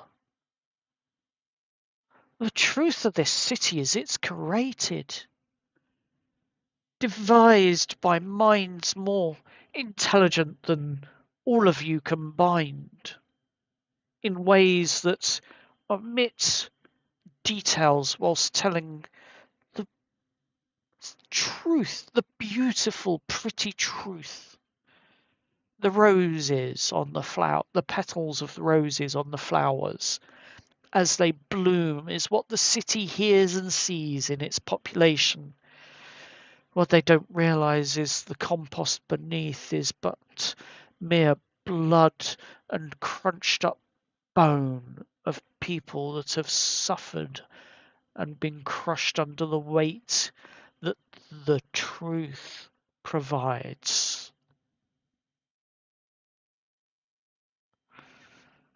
Yes. Intriguing. But anywho, on to the actual problem. Hmm. The primary function of this engine, as we've been informed, was a purpose-built system that produces a convincing dragon's presence through sensory manipulation.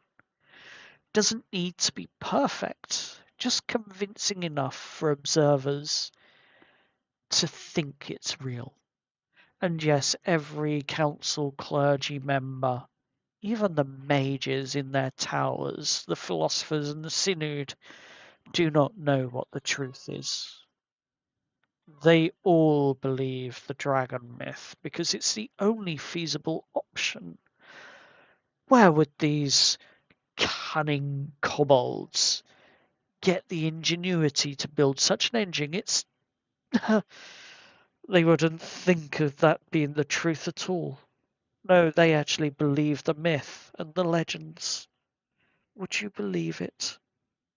Kobolds do have a bit of a reputation of being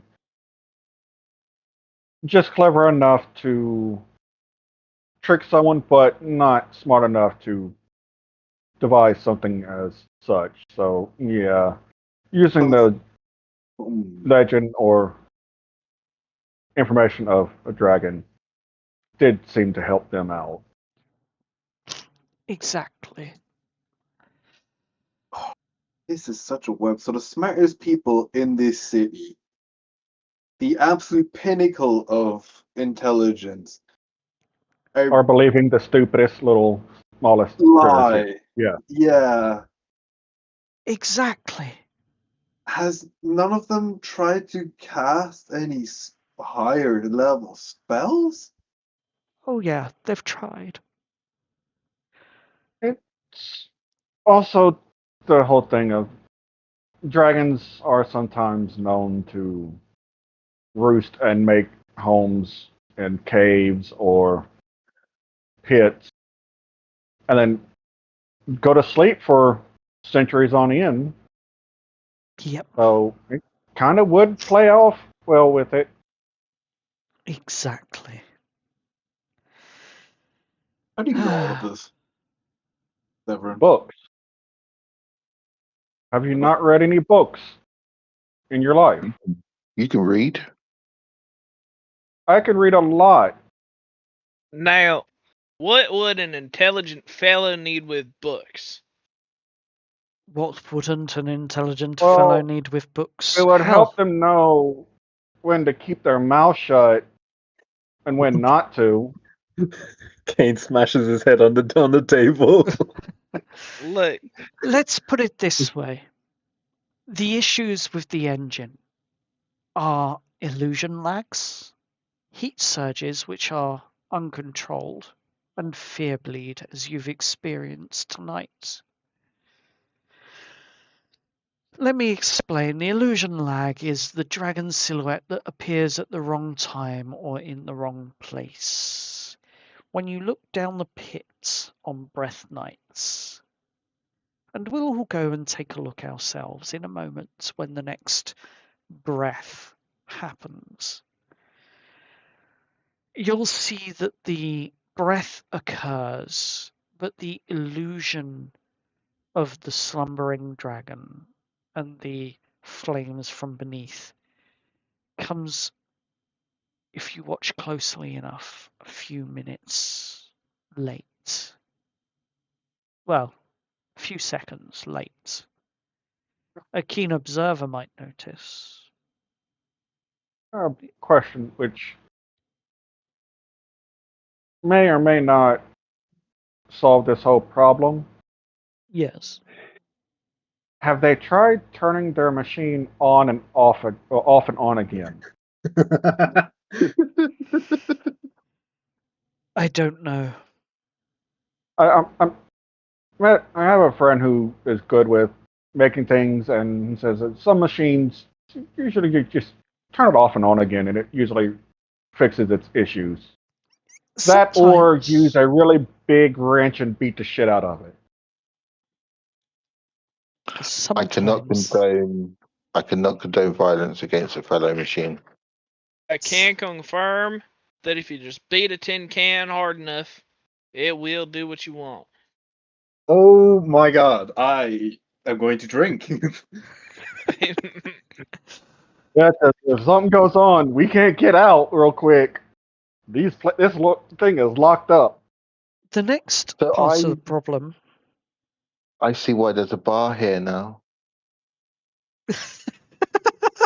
You're getting Continue too on with many. The people are getting so pissed, they're not going to notice the time lag. That's clever. Exactly. Not that they needed it in the past anyway, but there we go. The second part of the problem is the heat surges. The kobolds down below were who maintained the engine. Well, in the last uncontrolled heat burst that came from this engine, let's just say scorch damage, accidental fires, and no more survivors. Ooh, yeah, I wow. don't think they want that to happen. It also means that the tunnels below are currently inaccessible because they don't know when the next heat surge will be. Which means Oh, I'm gonna need a lot of water to be able to possibly plot some of this. Well, it's a good thing that we have our dear Wilson, and Jeff puts his arm around Wilson. He's my resistant ward option. Yep, I can walk through that, no problem. Can we just send Wilson down there?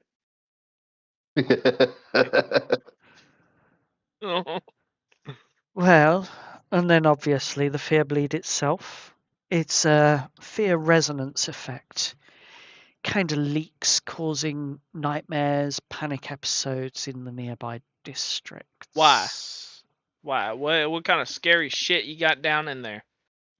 Fear bleed is an unfortunate manifestation of the maintenance that needs to be done. Essentially, it's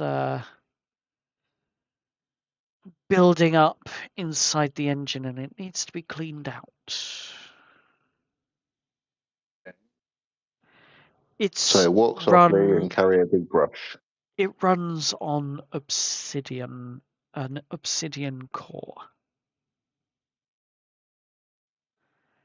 The lanternrites might know it as black glass.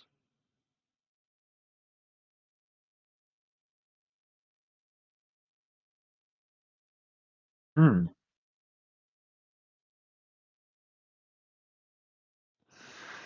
Worst case scenario is a phantasm manifestation because of the power of this engine and the magic, some of the magic that's enchanted and entwined with it. The phantasm manifestation, if the engine malfunctions catastrophically, it will form semi-real phantasms, dragon-shaped problems that will actually physically harm people. Oh, that doesn't sound good. Okay, so we're stopping the dragon machine from spawning more dragons that will level the sea. Yes, it happened about 180 years ago. That seems And quite important. yeah, that's one of the reasons why the city still believes the myth. So why the hell did we have a dragon engine in the first place if the real dragon's just gone? What the hell is the purpose? Two purposes. First, it's a siphon of city funds to help them fund their bar and their engine. And the second is, well, for over 300 years now, there has not been a single attempt of an attack on this city. Despite wars going on around it, either side of it, but every time they've kept a wide berth of Veridia, which is why this No one, city has thrived so much. and whether it's there or not, no one really wants to run the risk of pissing off an ancient red dragon that is asleep. Exactly. Well, I wouldn't speak about nobody, but Oh, if there was even a hint of that thing being real, we wouldn't bring you down there. why? In case Because you're you piss it afraid that off. I'm not afraid of no goddamn dragon? No, we're afraid that you're gonna piss it off and kill all of us. Well, simply don't get killed. That seems like a you problem, personally. Joel, go and say that to the ancient red dragon. I'd love to see Well, that I can't. conversation. It's guess Let's what? It say ain't there. it another way, shall we? The fact that people believe that there is a dragon is the only reason this city is safe.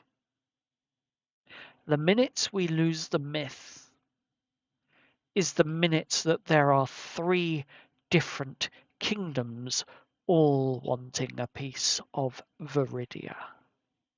Mm. Mm. And later in the future, you and your arch fae want to tell everybody, "Hey, the dragon's not real now." Ha ha. Yes, Pranked you.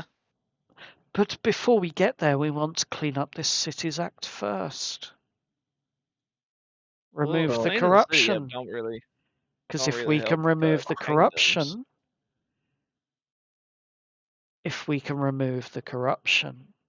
we can pull everyone in line. There are a lot of very intelligent, very highly powered, very highly skilled factions here. And if we can pull them all in line first, they won't need a dragon to defend this city. Even if we Well, didn't have I'm all these. okay with whatever we do as long as I get to be king of the city. That might be a stretch, but no reason why you can't run for a councillor in due course. We can make you king of the privy. I want to be king of the city. And even if the city doesn't have the dragon, there's an archfey that made the dragon go away. Exactly. That is so smart.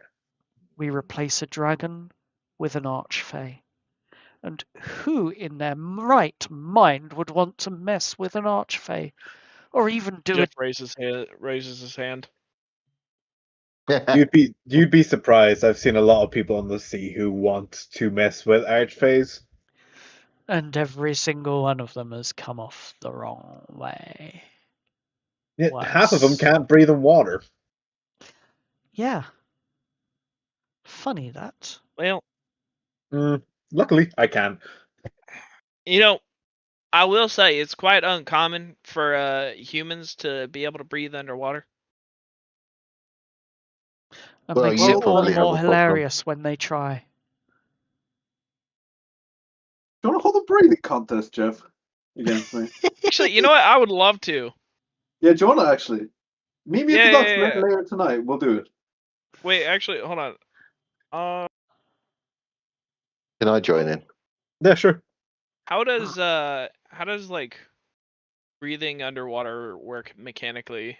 Constitution modifiers, how many minutes? And- 1 plus your con Yep. is how many minutes you Oh. can stay underwater. Okay. So if you've like con plus 5, you can stay 6 minutes underwater. Okay. Barbarians who have really high con can be like 10 minutes. Well, not 10, but like Mhm. 8. Yeah. So like Yeah, but that's you nothing. are made of water, so like I'm not you made just of water. don't need air or like He is No, I'm not. water. I am I am He's, water, but he's flesh and blood. He's just constantly sweating. I'm basically a fish. I'm a fish who's a human. Is the best way to put this. You're a Which I water can just genasi. breathe. I breathe water and air. You're I a fish. could. I'll probably bet you 50 gold that I could stay underwater for an hour. So like if But wouldn't you rush? Depends so if if it's Not that salt quick. water like or not. mechanically, if something mechanically could breathe underwater, does that mean they can use either water or air to breathe, or like do they just I not don't. need air anymore? I don't need air to breathe. Well, yeah, Yep. not you. You're a robot. Mechanically, No, someone that can breathe underwater can breathe air and water. In this Interesting. case, Okay. Well, yeah, I would love to have a breath holding competition with you. Gonna do it Alright. underwater, or are we gonna do it above land? oh, we can do it underwater. We can do it whenever you Underwater. like. I can Please, get us underwater. both there at the bottom of the ocean in a blink of an eye. Oh, please. Let's do it. Really? Yeah. I ain't scared of this water, man. What's I'll the join in. time limit? Let's say Mm, 4 minutes. 4 minutes? Well, I can do 4 minutes. No, let's go 6 minutes then. 6? I can do 6 minutes too. no, You want to hang make it on. 10? 10. Okay, sure. Let's do 10. 10 minutes. You are gonna kill yourself. Hang on, hang on. Let it go. Just let it go. Don't worry. What's gonna happen? He above table. I will not let him die. I have a plan Fair enough. in case. Don't worry. Well, if that's the Don't worry. case, you Everyone's going to hear pull out his pocket watch, and he's, all right. If you want to do this, I'll keep time. I'll stop it whenever everyone pops back. absolutely. It'll be an interesting one. Start So we're going. start the clock as moment that we're gone. All right. So where we're looking, 10 minutes. You said. They said 10 minutes. I've All got some right. concrete shoes you can wear, Jeff. And I Shall I count it down? cannot intervene other than to pull your bodies out if you die. Sounds good to me. Hold on. Before we do this, I can shape water around his head so he has an air pocket for a little bit, for an hour. So you have an hour of air to get out of there. Okay. That's if he struggles. That's it. That if he struggles, it might be worse. So, Well, I mean that if because you gotta hold your breath, and then if he loses, you have to give him that air bubble so he can get up and out. I have to hold concentration on that spell, and it's an instantaneous spell, so I have to keep casting it. Uh, All right, 3, well, ferryman, teleport us to the water. very 3, well. And 2, he snaps his fingers. 1. And as he snaps his fingers, you both feel yourself being pulled through the earth, through the waters, to an ocean. Deep down. The pressure is crushing you.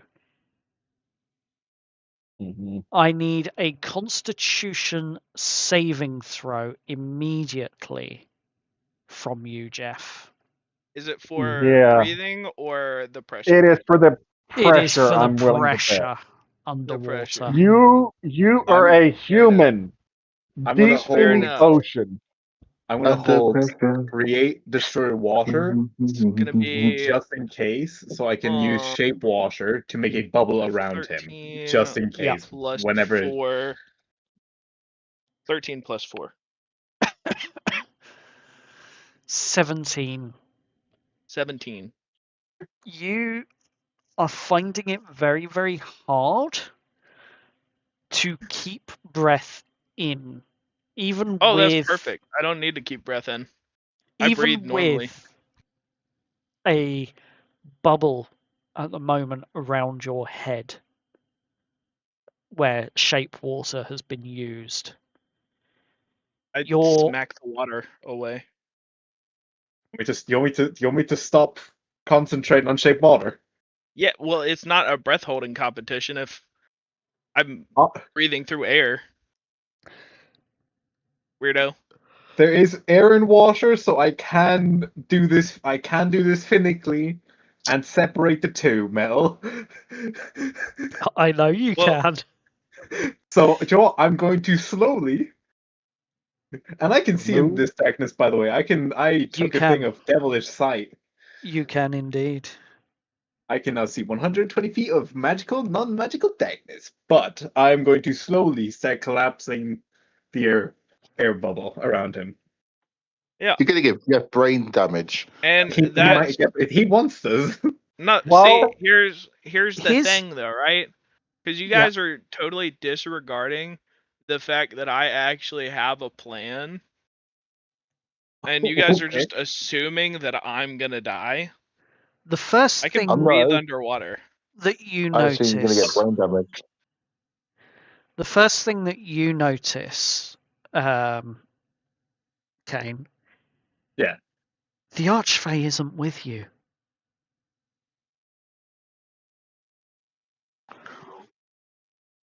Yeah, back at the bar, Severin's going to look at Hexalon and go, do you think they account for the pressure and the possible sea monsters that might try to eat them? Well, I don't think a bit of brain damage is going to affect Jeff, so I'm just going to enjoy my crutini. Did not account for the. We did not All count right. for the monsters. Severin's just going to grab his mug and hold it up to Hexalon. Cheers, then. Think Roland sits back in the chair, pulls up a glass. I figured you went with them. Keep an eye on them. Why would I do that? And takes a drink with you. Fair enough, I guess. what happened to this session? I love where this went. What is You know- your plan? I actually really love it because I for my 5th level I got an extra Eldritch invocation, and I Yes. picked Gift of the Depths, which allows me to breathe underwater, and I gain a swimming speed equal to my walking speed. I can also cast water breathing once without expending a spell slot, and I thought, man, when the hell am I ever going to get a chance to use this? Do that. Yeah, yeah. You that bastard. And this came up, and I was like, "Oh my god, this is what I've been waiting for." I thought it was gonna be like, I thought it was gonna have to be like 10, 15 sessions later. I'm like barely remembering that I have this, and I'm like, "Oh shit, I can breathe underwater." Kind of like What how the entire I campaign has been for. Roland kind of like how I had looks. played as Yeah. Stephanon. Roland looks at the remaining party around the table. So when do you think I should bring them back? Well, Oh, you were planning to?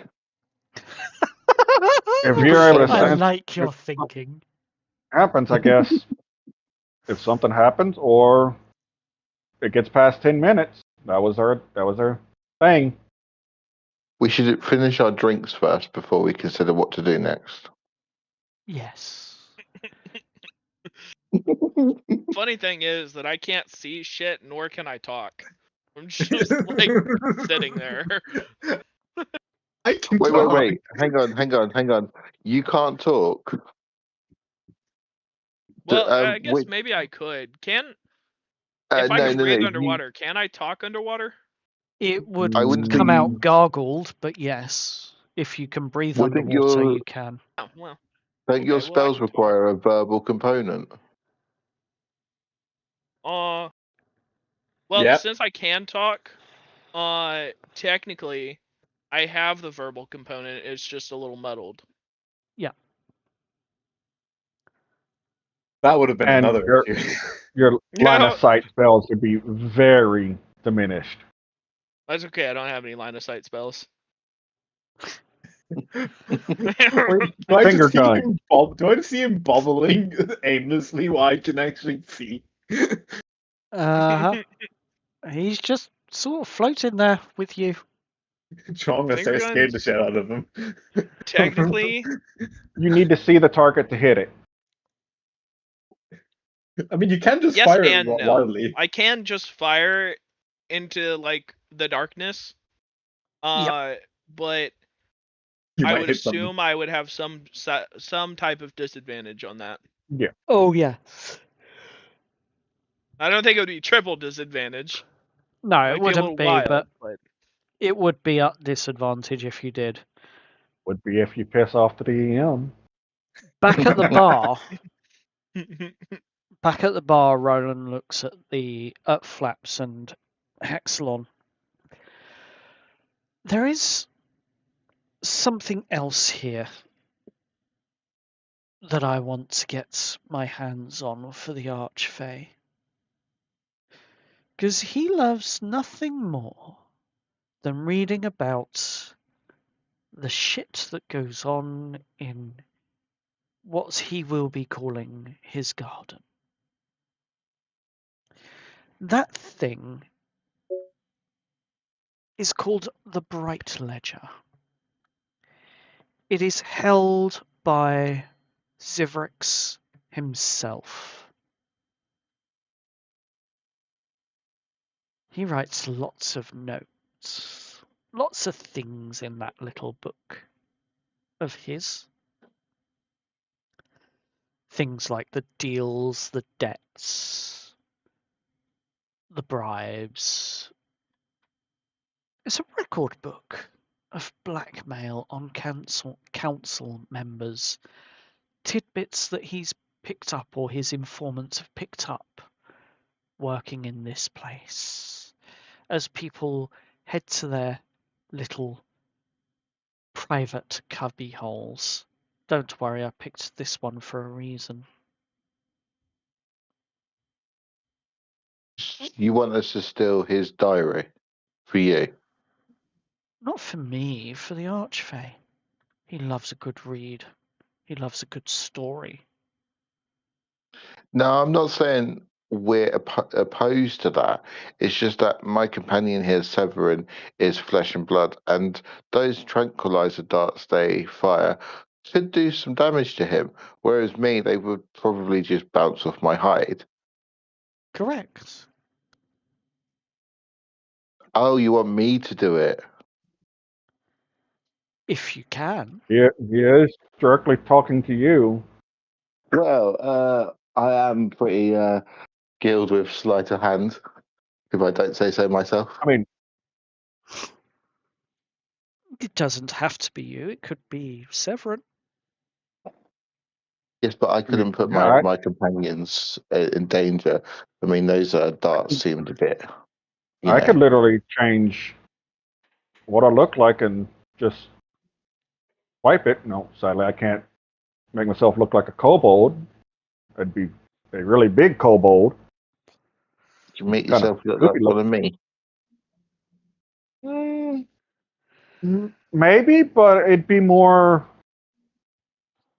What do you say? More like painted in a way.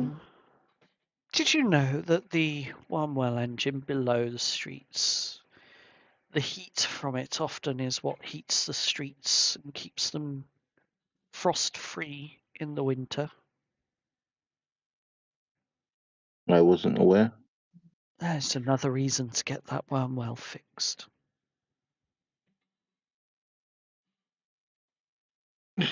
Well, we could probably get the diary. I wouldn't want my companion Severin too, because Severin, out of all of us, is the more intelligent when it comes to hiding in plain sight, because he never looks the exact same when he's doing a job. Fair enough. Keeps the whole thing of. I could safely say I wasn't there. Yes, but you're a man of mystery, and whereas I'm already in the newspapers for things Yes, that I didn't Sir do. Falling Star. Yes, well, we can have a look into getting it. Mm. Meanwhile, back underwater, it's been about 5 minutes casting your underwater breathing and stuff. How are you feeling? I'm feeling great. It's a little, compact, I suppose you could say. Got a little pressure in your chest. Yeah, it's kind of like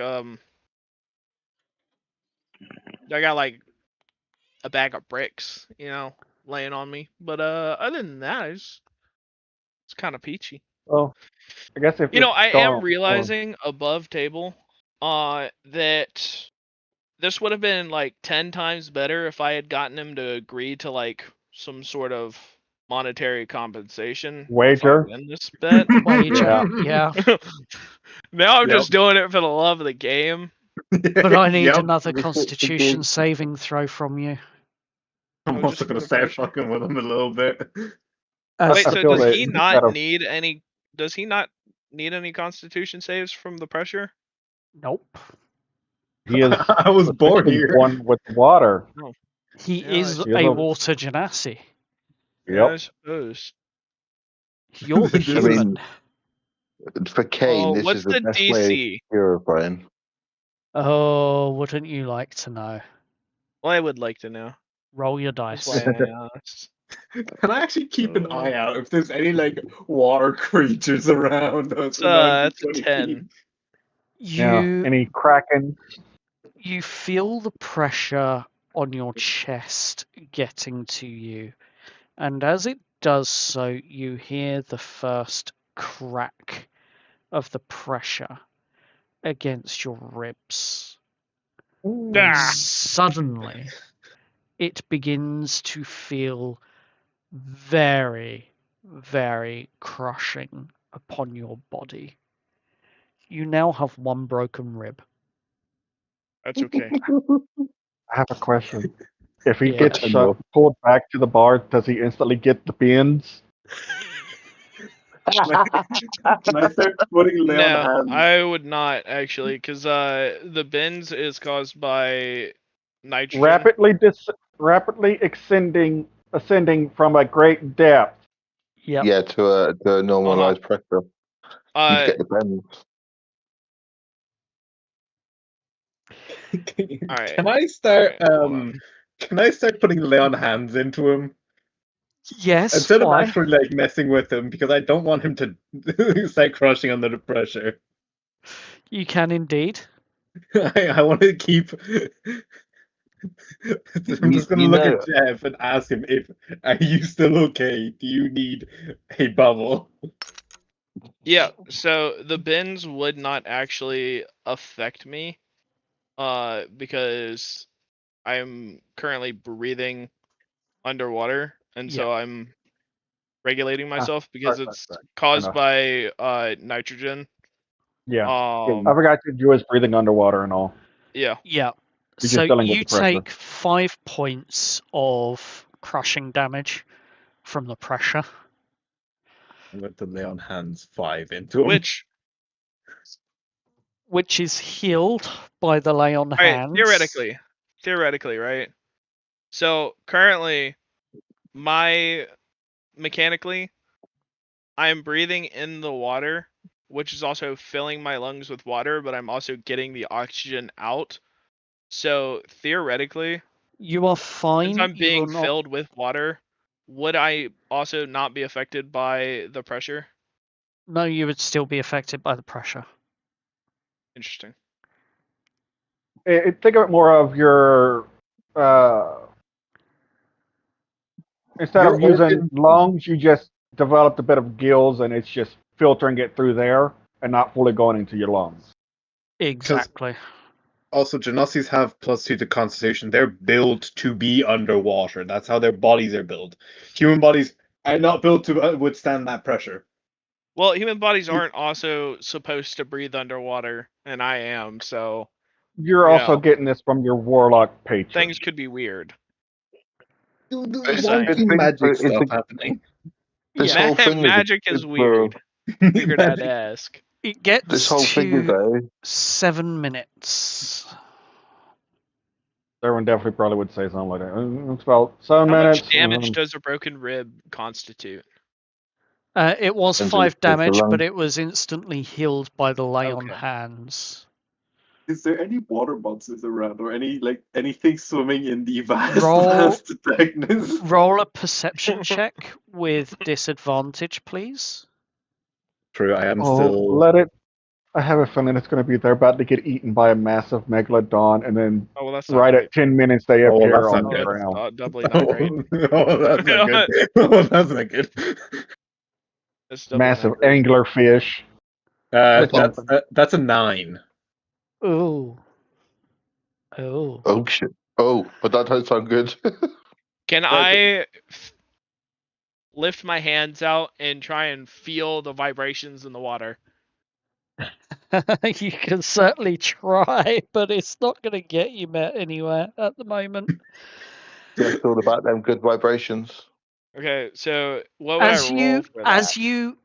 Right, I'm gonna play this slightly differently here. Okay. Okay. As you raise your hand out to feel for vibrations, I want you to roll me a D100.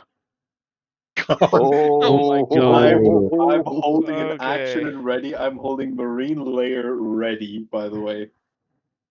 Hey, Nice Jay. number. 69 on the dot. That's pretty good. 69.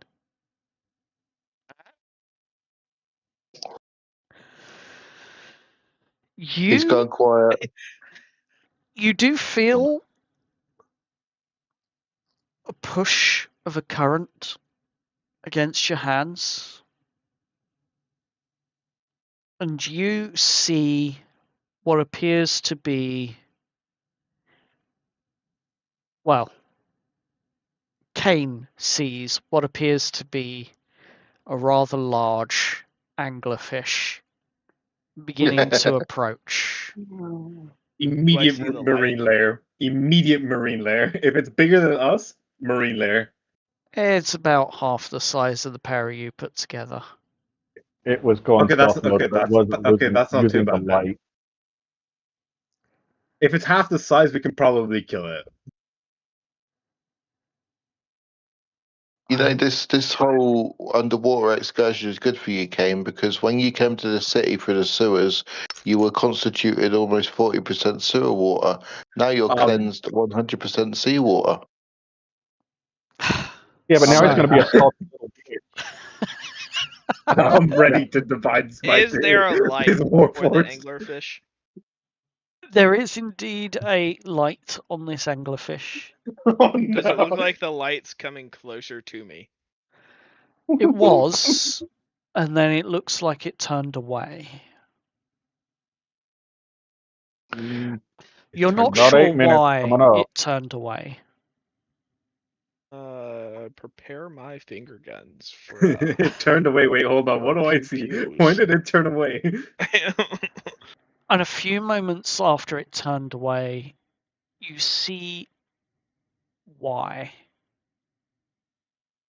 The As bigger fish is always a bigger what can fish. only be Yep. described as a hammerhead shark with, like, the image of it would be like that of a hammerhead shark, except it's bigger, wider,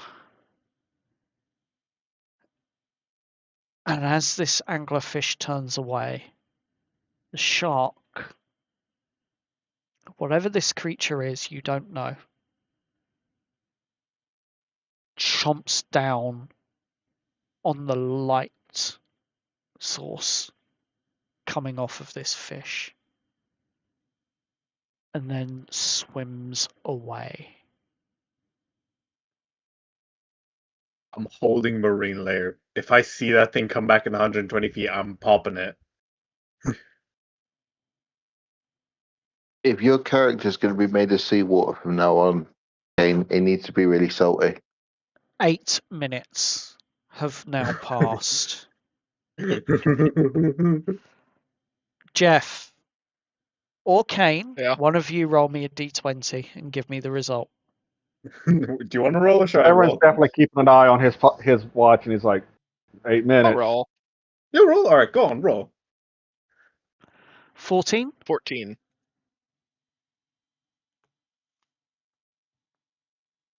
I hope that's a good thing. 14 Think he's not hammerhead cold. shacks. 14 hammerheads. 14 obsidian baboons. A school of small, translucent fish that live down in the depths shimmer past you. I want to try and catch one. Go for Oh, it. God. Roll me a dexterity check with disadvantage, please. Can we do sleight of hand? Nope. Damn it. Aren't they the fish with the massive fangs? That was all that's in there. That's a nat 20. You don't realise Alright. it, but you do manage to catch one of the stragglers in your hand. You don't even realise it at first because of the slower movement of your hand in the water. But somehow you manage to catch one. I'm gonna take it, and I'm gonna use my other hand, and then I'm gonna like oochie goochie goo it underneath the fish chin. 9 Oh, minutes. please let it bite his finger. No, it's a harmless one. It's fine. Once But Jeff I'm caught a gonna- fish alive, then it bit his finger off. We'll have to roll another d20. 9 minutes. 9 minutes. Roll You're another almost up. d20. I'll do this one. Damn, 14 on the dot again. 14. I don't think this is going to be good because it's the same one again, but we'll see. Charlie, I'm going right? to 14 ask you can't to. be bad. I'm going to ask you to re-roll it. Damn it. Okay. All right, let me re-roll it. Can Here, I? No. You got it. You got it. No, You got no, it. no, no, wait. no. I don't like this. Kane re-rolls it. I don't like that. That's a 6. I was Alright, gonna say, Marine can Lair I? is a held action. I'm not a fan anymore. I'm ready to have 30 feet of absolute not visible smoke only for me. I'm ready to pop that immediately. So Jeff's going to think you've abandoned him. would That that mean shark that officially? does indeed circle back in 120 Oh. feet. The hammerhead? That hammerhead, yes. And it is coming towards you. Cool. Cool. That, you know what, that just means if it's going to start getting aggressive, I'm just gonna pop it. It's getting that close. If it gets in 80 feet, it's getting popped. I'm pretty sure I Seemingly, cannot see the shark, right? no, you can't. Not at this distance. You won't don't be see able to shit. see the shark until it's literally on top of you, Jeff. Can I point his finger guns in that direction and just whisper to him as soon as I use my thing? Shoot. I will allow this because narratively it works. They're gonna Does have that mean one hell of a does story. that mean I get advantage on my finger guns? Nope, I'm it'll just hoping. be a straight roll. There will be no disadvantage. That's it. Oh, I You are think you essentially ought shooting. to implement a role that he might accidentally hit Kane because he can't see where he's shooting. Nope, well, he's that's Kane trusting can, that though. if Kane's he's I'm holding pointed his him in the hands. right direction. I'm basically I'm aiming the gun. Kane is Patrick Swayze, and Jeff Hmm. is Whoopi Goldberg from Yeah. Ghost. They're going to go make pottery together. Unfortunately, not it great. seems to have picked up that movement and is now steaming ahead towards Marine you. lair. And I'm Dun, immediately whispering to dun, him dun, in dun, 80 dun, feet, dun. 90 feet actually, shoot. It'd be about 90 feet at this point, yes. Alright, popping it and telling him to shoot. Right. You pop your marine rolling layer. a hit. Yep. Does a 14 hit? Fucking better, I hope. Please. Yeah. Best I got, man. Give me one moment. Oh, Gotta find a hammerhead stat. You're screwed. The DM's gone quiet. He's gotta find a stat block for the hammerhead. CR13 hammerhead. Or create one. Because I don't think they have one or not. They Not have sure. actually, and its armor class Oh. is 13, and Yes! yes, that Ah. hits. Roll your damage. And then I am ballistic smiting that bitch. Ballistic smite. Yeah. Roll your damage. What Alright, type? that's What type gonna of? be, What type of damage is it? 19 for ballistic. Ballistic smite. You get to choose the 19. damage. What type? Alright. Let me. So. Please tell me lightning's not a damage type, because he might just fry all of us. Oh my god, I'm- lightning is a damage type. I will not be using lightning. I know better.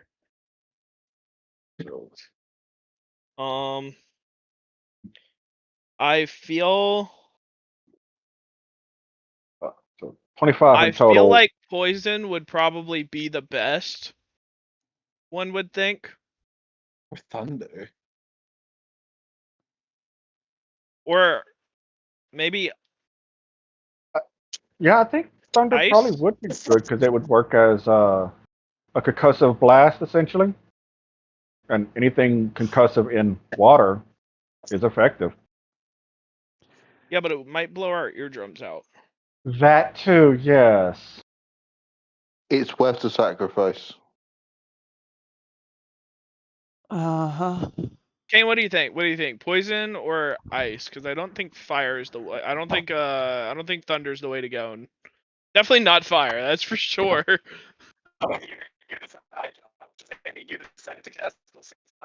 I cannot hear him. Sorry, you've broken up there, I'm afraid. I cannot hear him. Yeah, it sounded like he had a. Still can't hear you. You're like distant and broken. Yep.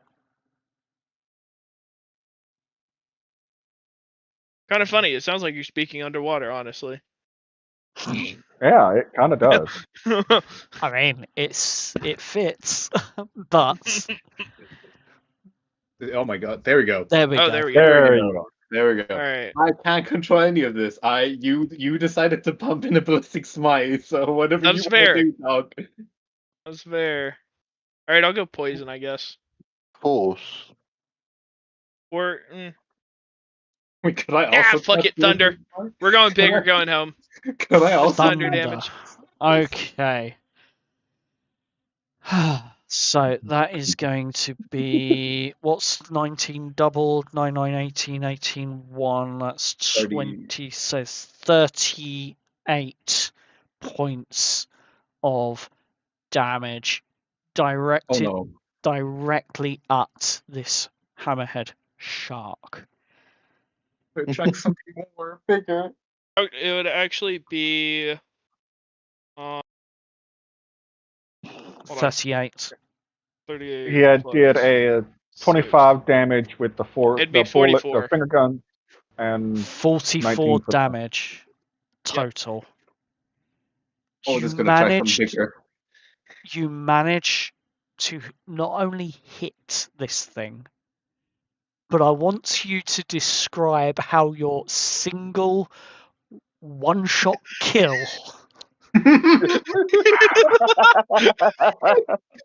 of this He is- hammerhead shark occurred, because it only has I- 42 hit points. I am imagining that I'm like closing my eyes at this point. I just let off a shot with a finger gun.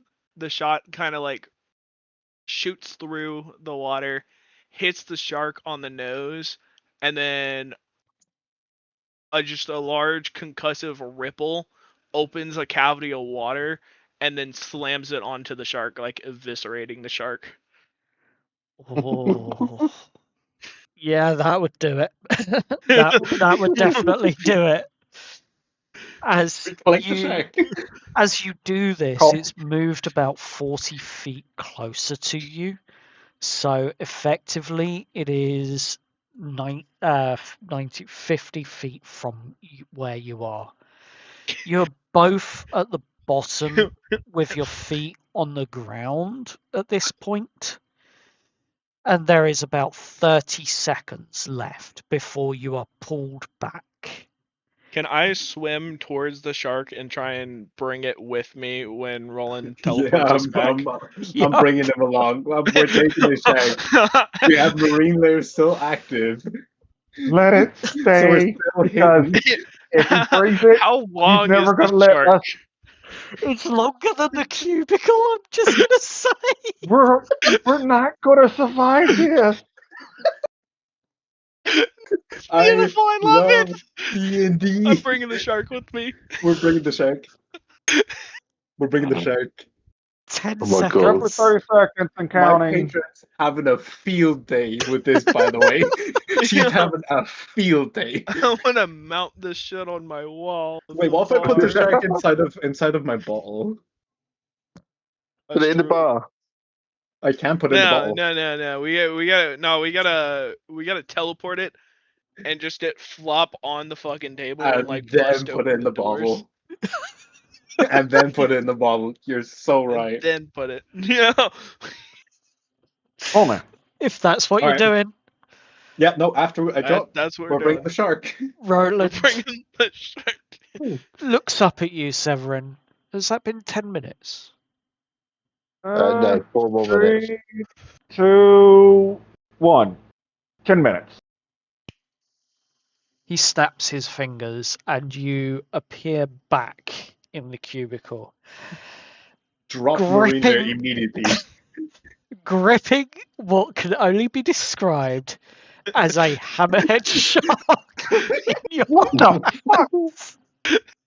as it Essentially, flops Severin on the is table and forced back fills against the wall. this room, this cubicle, making What it Guys, the hell did you two do? turns out he can breathe underwater, but he can't see. You know, we had a really good time. We actually bonded over this.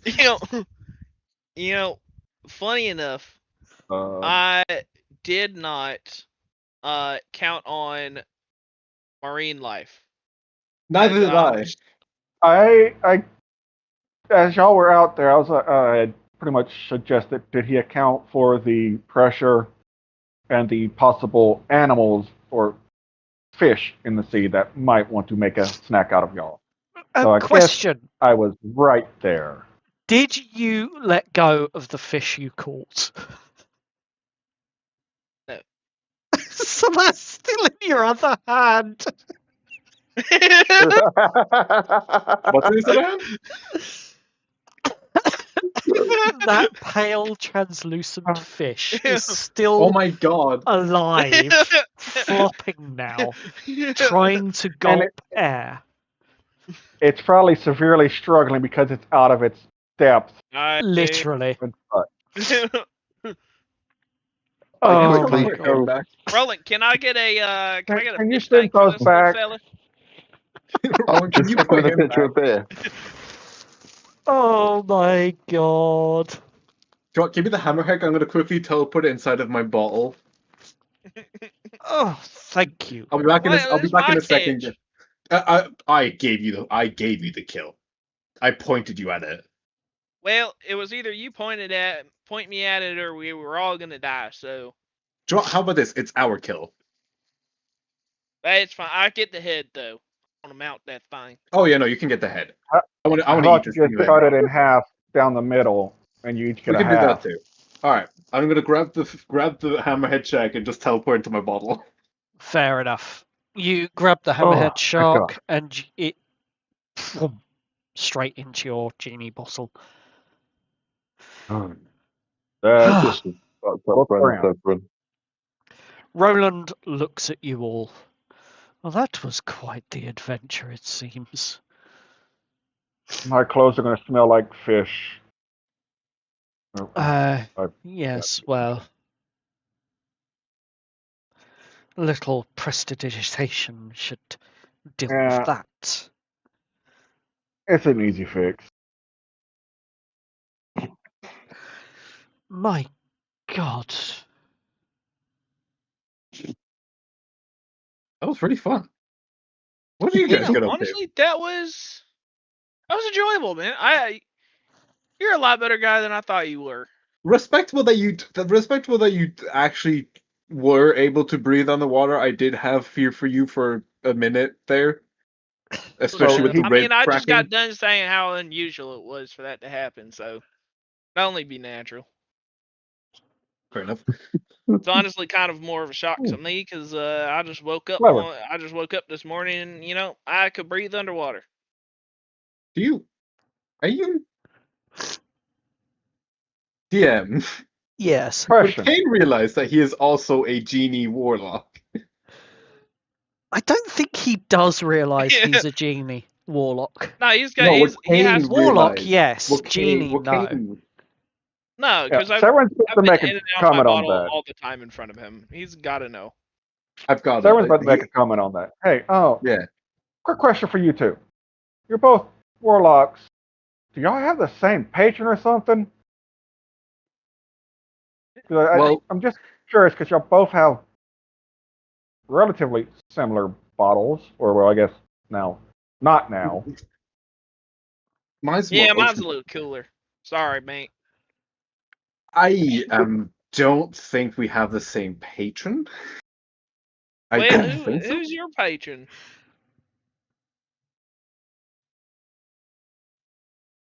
Joe, I never actually gave her a name, and I have to ask my girlfriend to give her a name.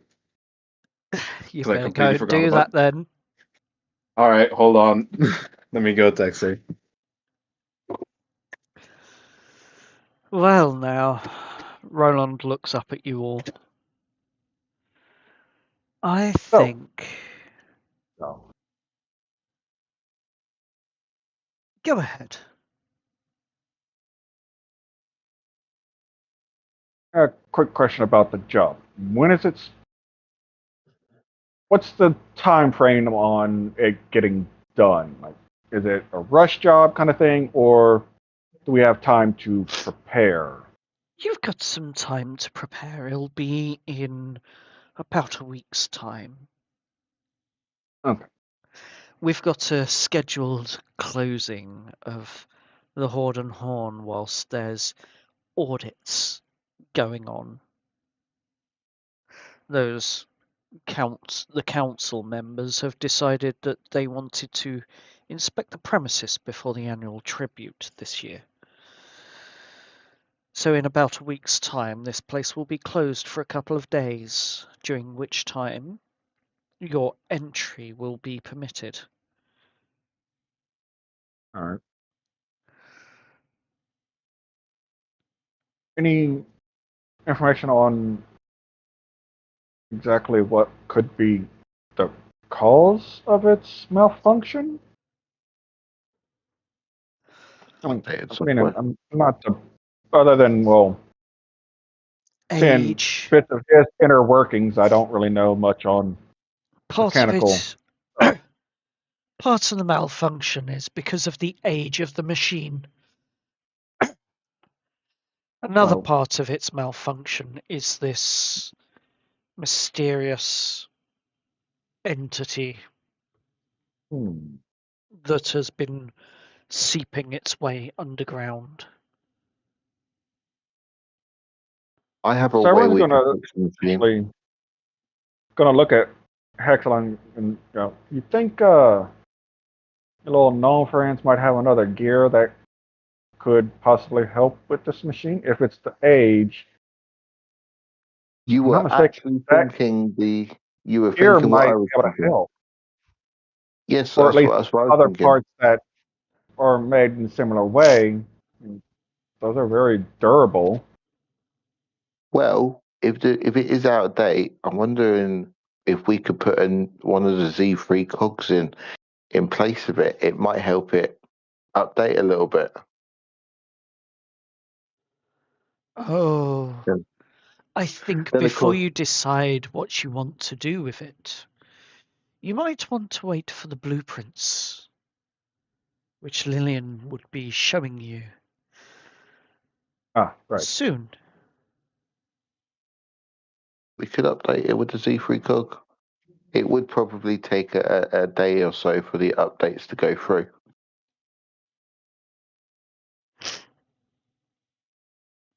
I don't think a cog is going to be enough.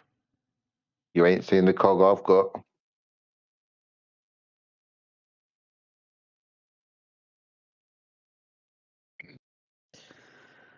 Let me reiterate it.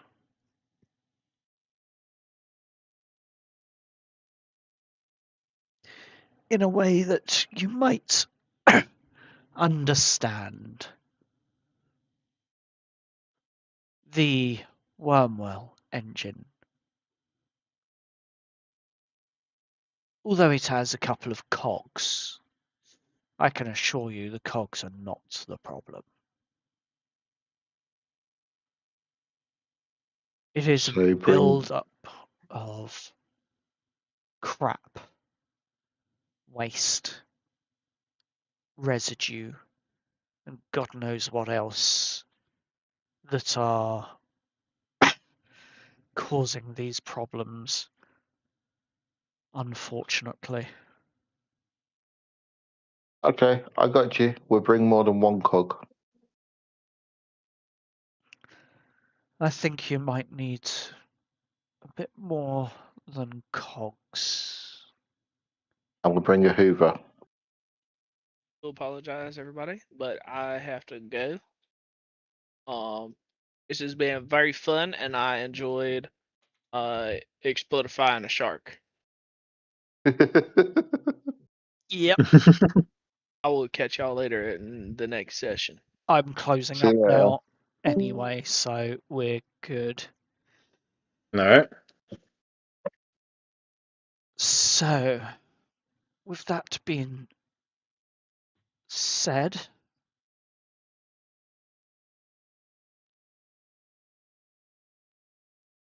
you all finish your conversations with Roland and head back after the breath nights, spectacular as they are, knowing now what their secret is. You all head back to the Clockwork Cadaver and enjoy the rest of the night before going home. Exelon's walking back a bit unsteadily. He's probably downed at least 12 of those croutinis. A few too many, maybe. Absolutely. His gyroscope's a little tilted. Yep. I am trying to find the document that I created for the Horn Wormwell, which has... So we're basically being hired to clean it. There it is. Yes, you are. I will post this into the group chat on Discord so that you can see the blueprints ready for the next session. And it is here that we are going to end tonight's stream. So thank you all. It has been a wonderful evening. I've had a lot of fun with this, but my voice is starting to go. Just to keep you all updated quickly, yes, don't forget to like, comment, and subscribe on the videos, and listen to the rest of the series if you've enjoyed what you've heard. And we will be back in 2 weeks with City of Veridia. And this Friday, we do not have of Dice and Destiny. It'll be the week after for that. In the meantime, I would like everyone who is listening to join us in the D&D Void In order to sign up, if you wish to take part in the Games of Glory, which will be coming up at the end of June. It is a gladiator combat trial where full of one-shots, and champions will get to stay on. If you think that you have a team of players that could beat the current champions, there are rules in place to make it slightly fairer for everyone, shall we say. But if you think that you could take on the challenge, get a team of 4 players together, join us on D&D Void, and join in the Games of Glory, which is a Roman combat gladiator series. It will be going on for a minimum of 2 months, and we will have teams rotating in and out as they win or lose against the champions. So, come along, sign up at dndgames.co.uk, where you can find all the information on how to join our D&D Void Discord server. Hope to see you in the games. Bye!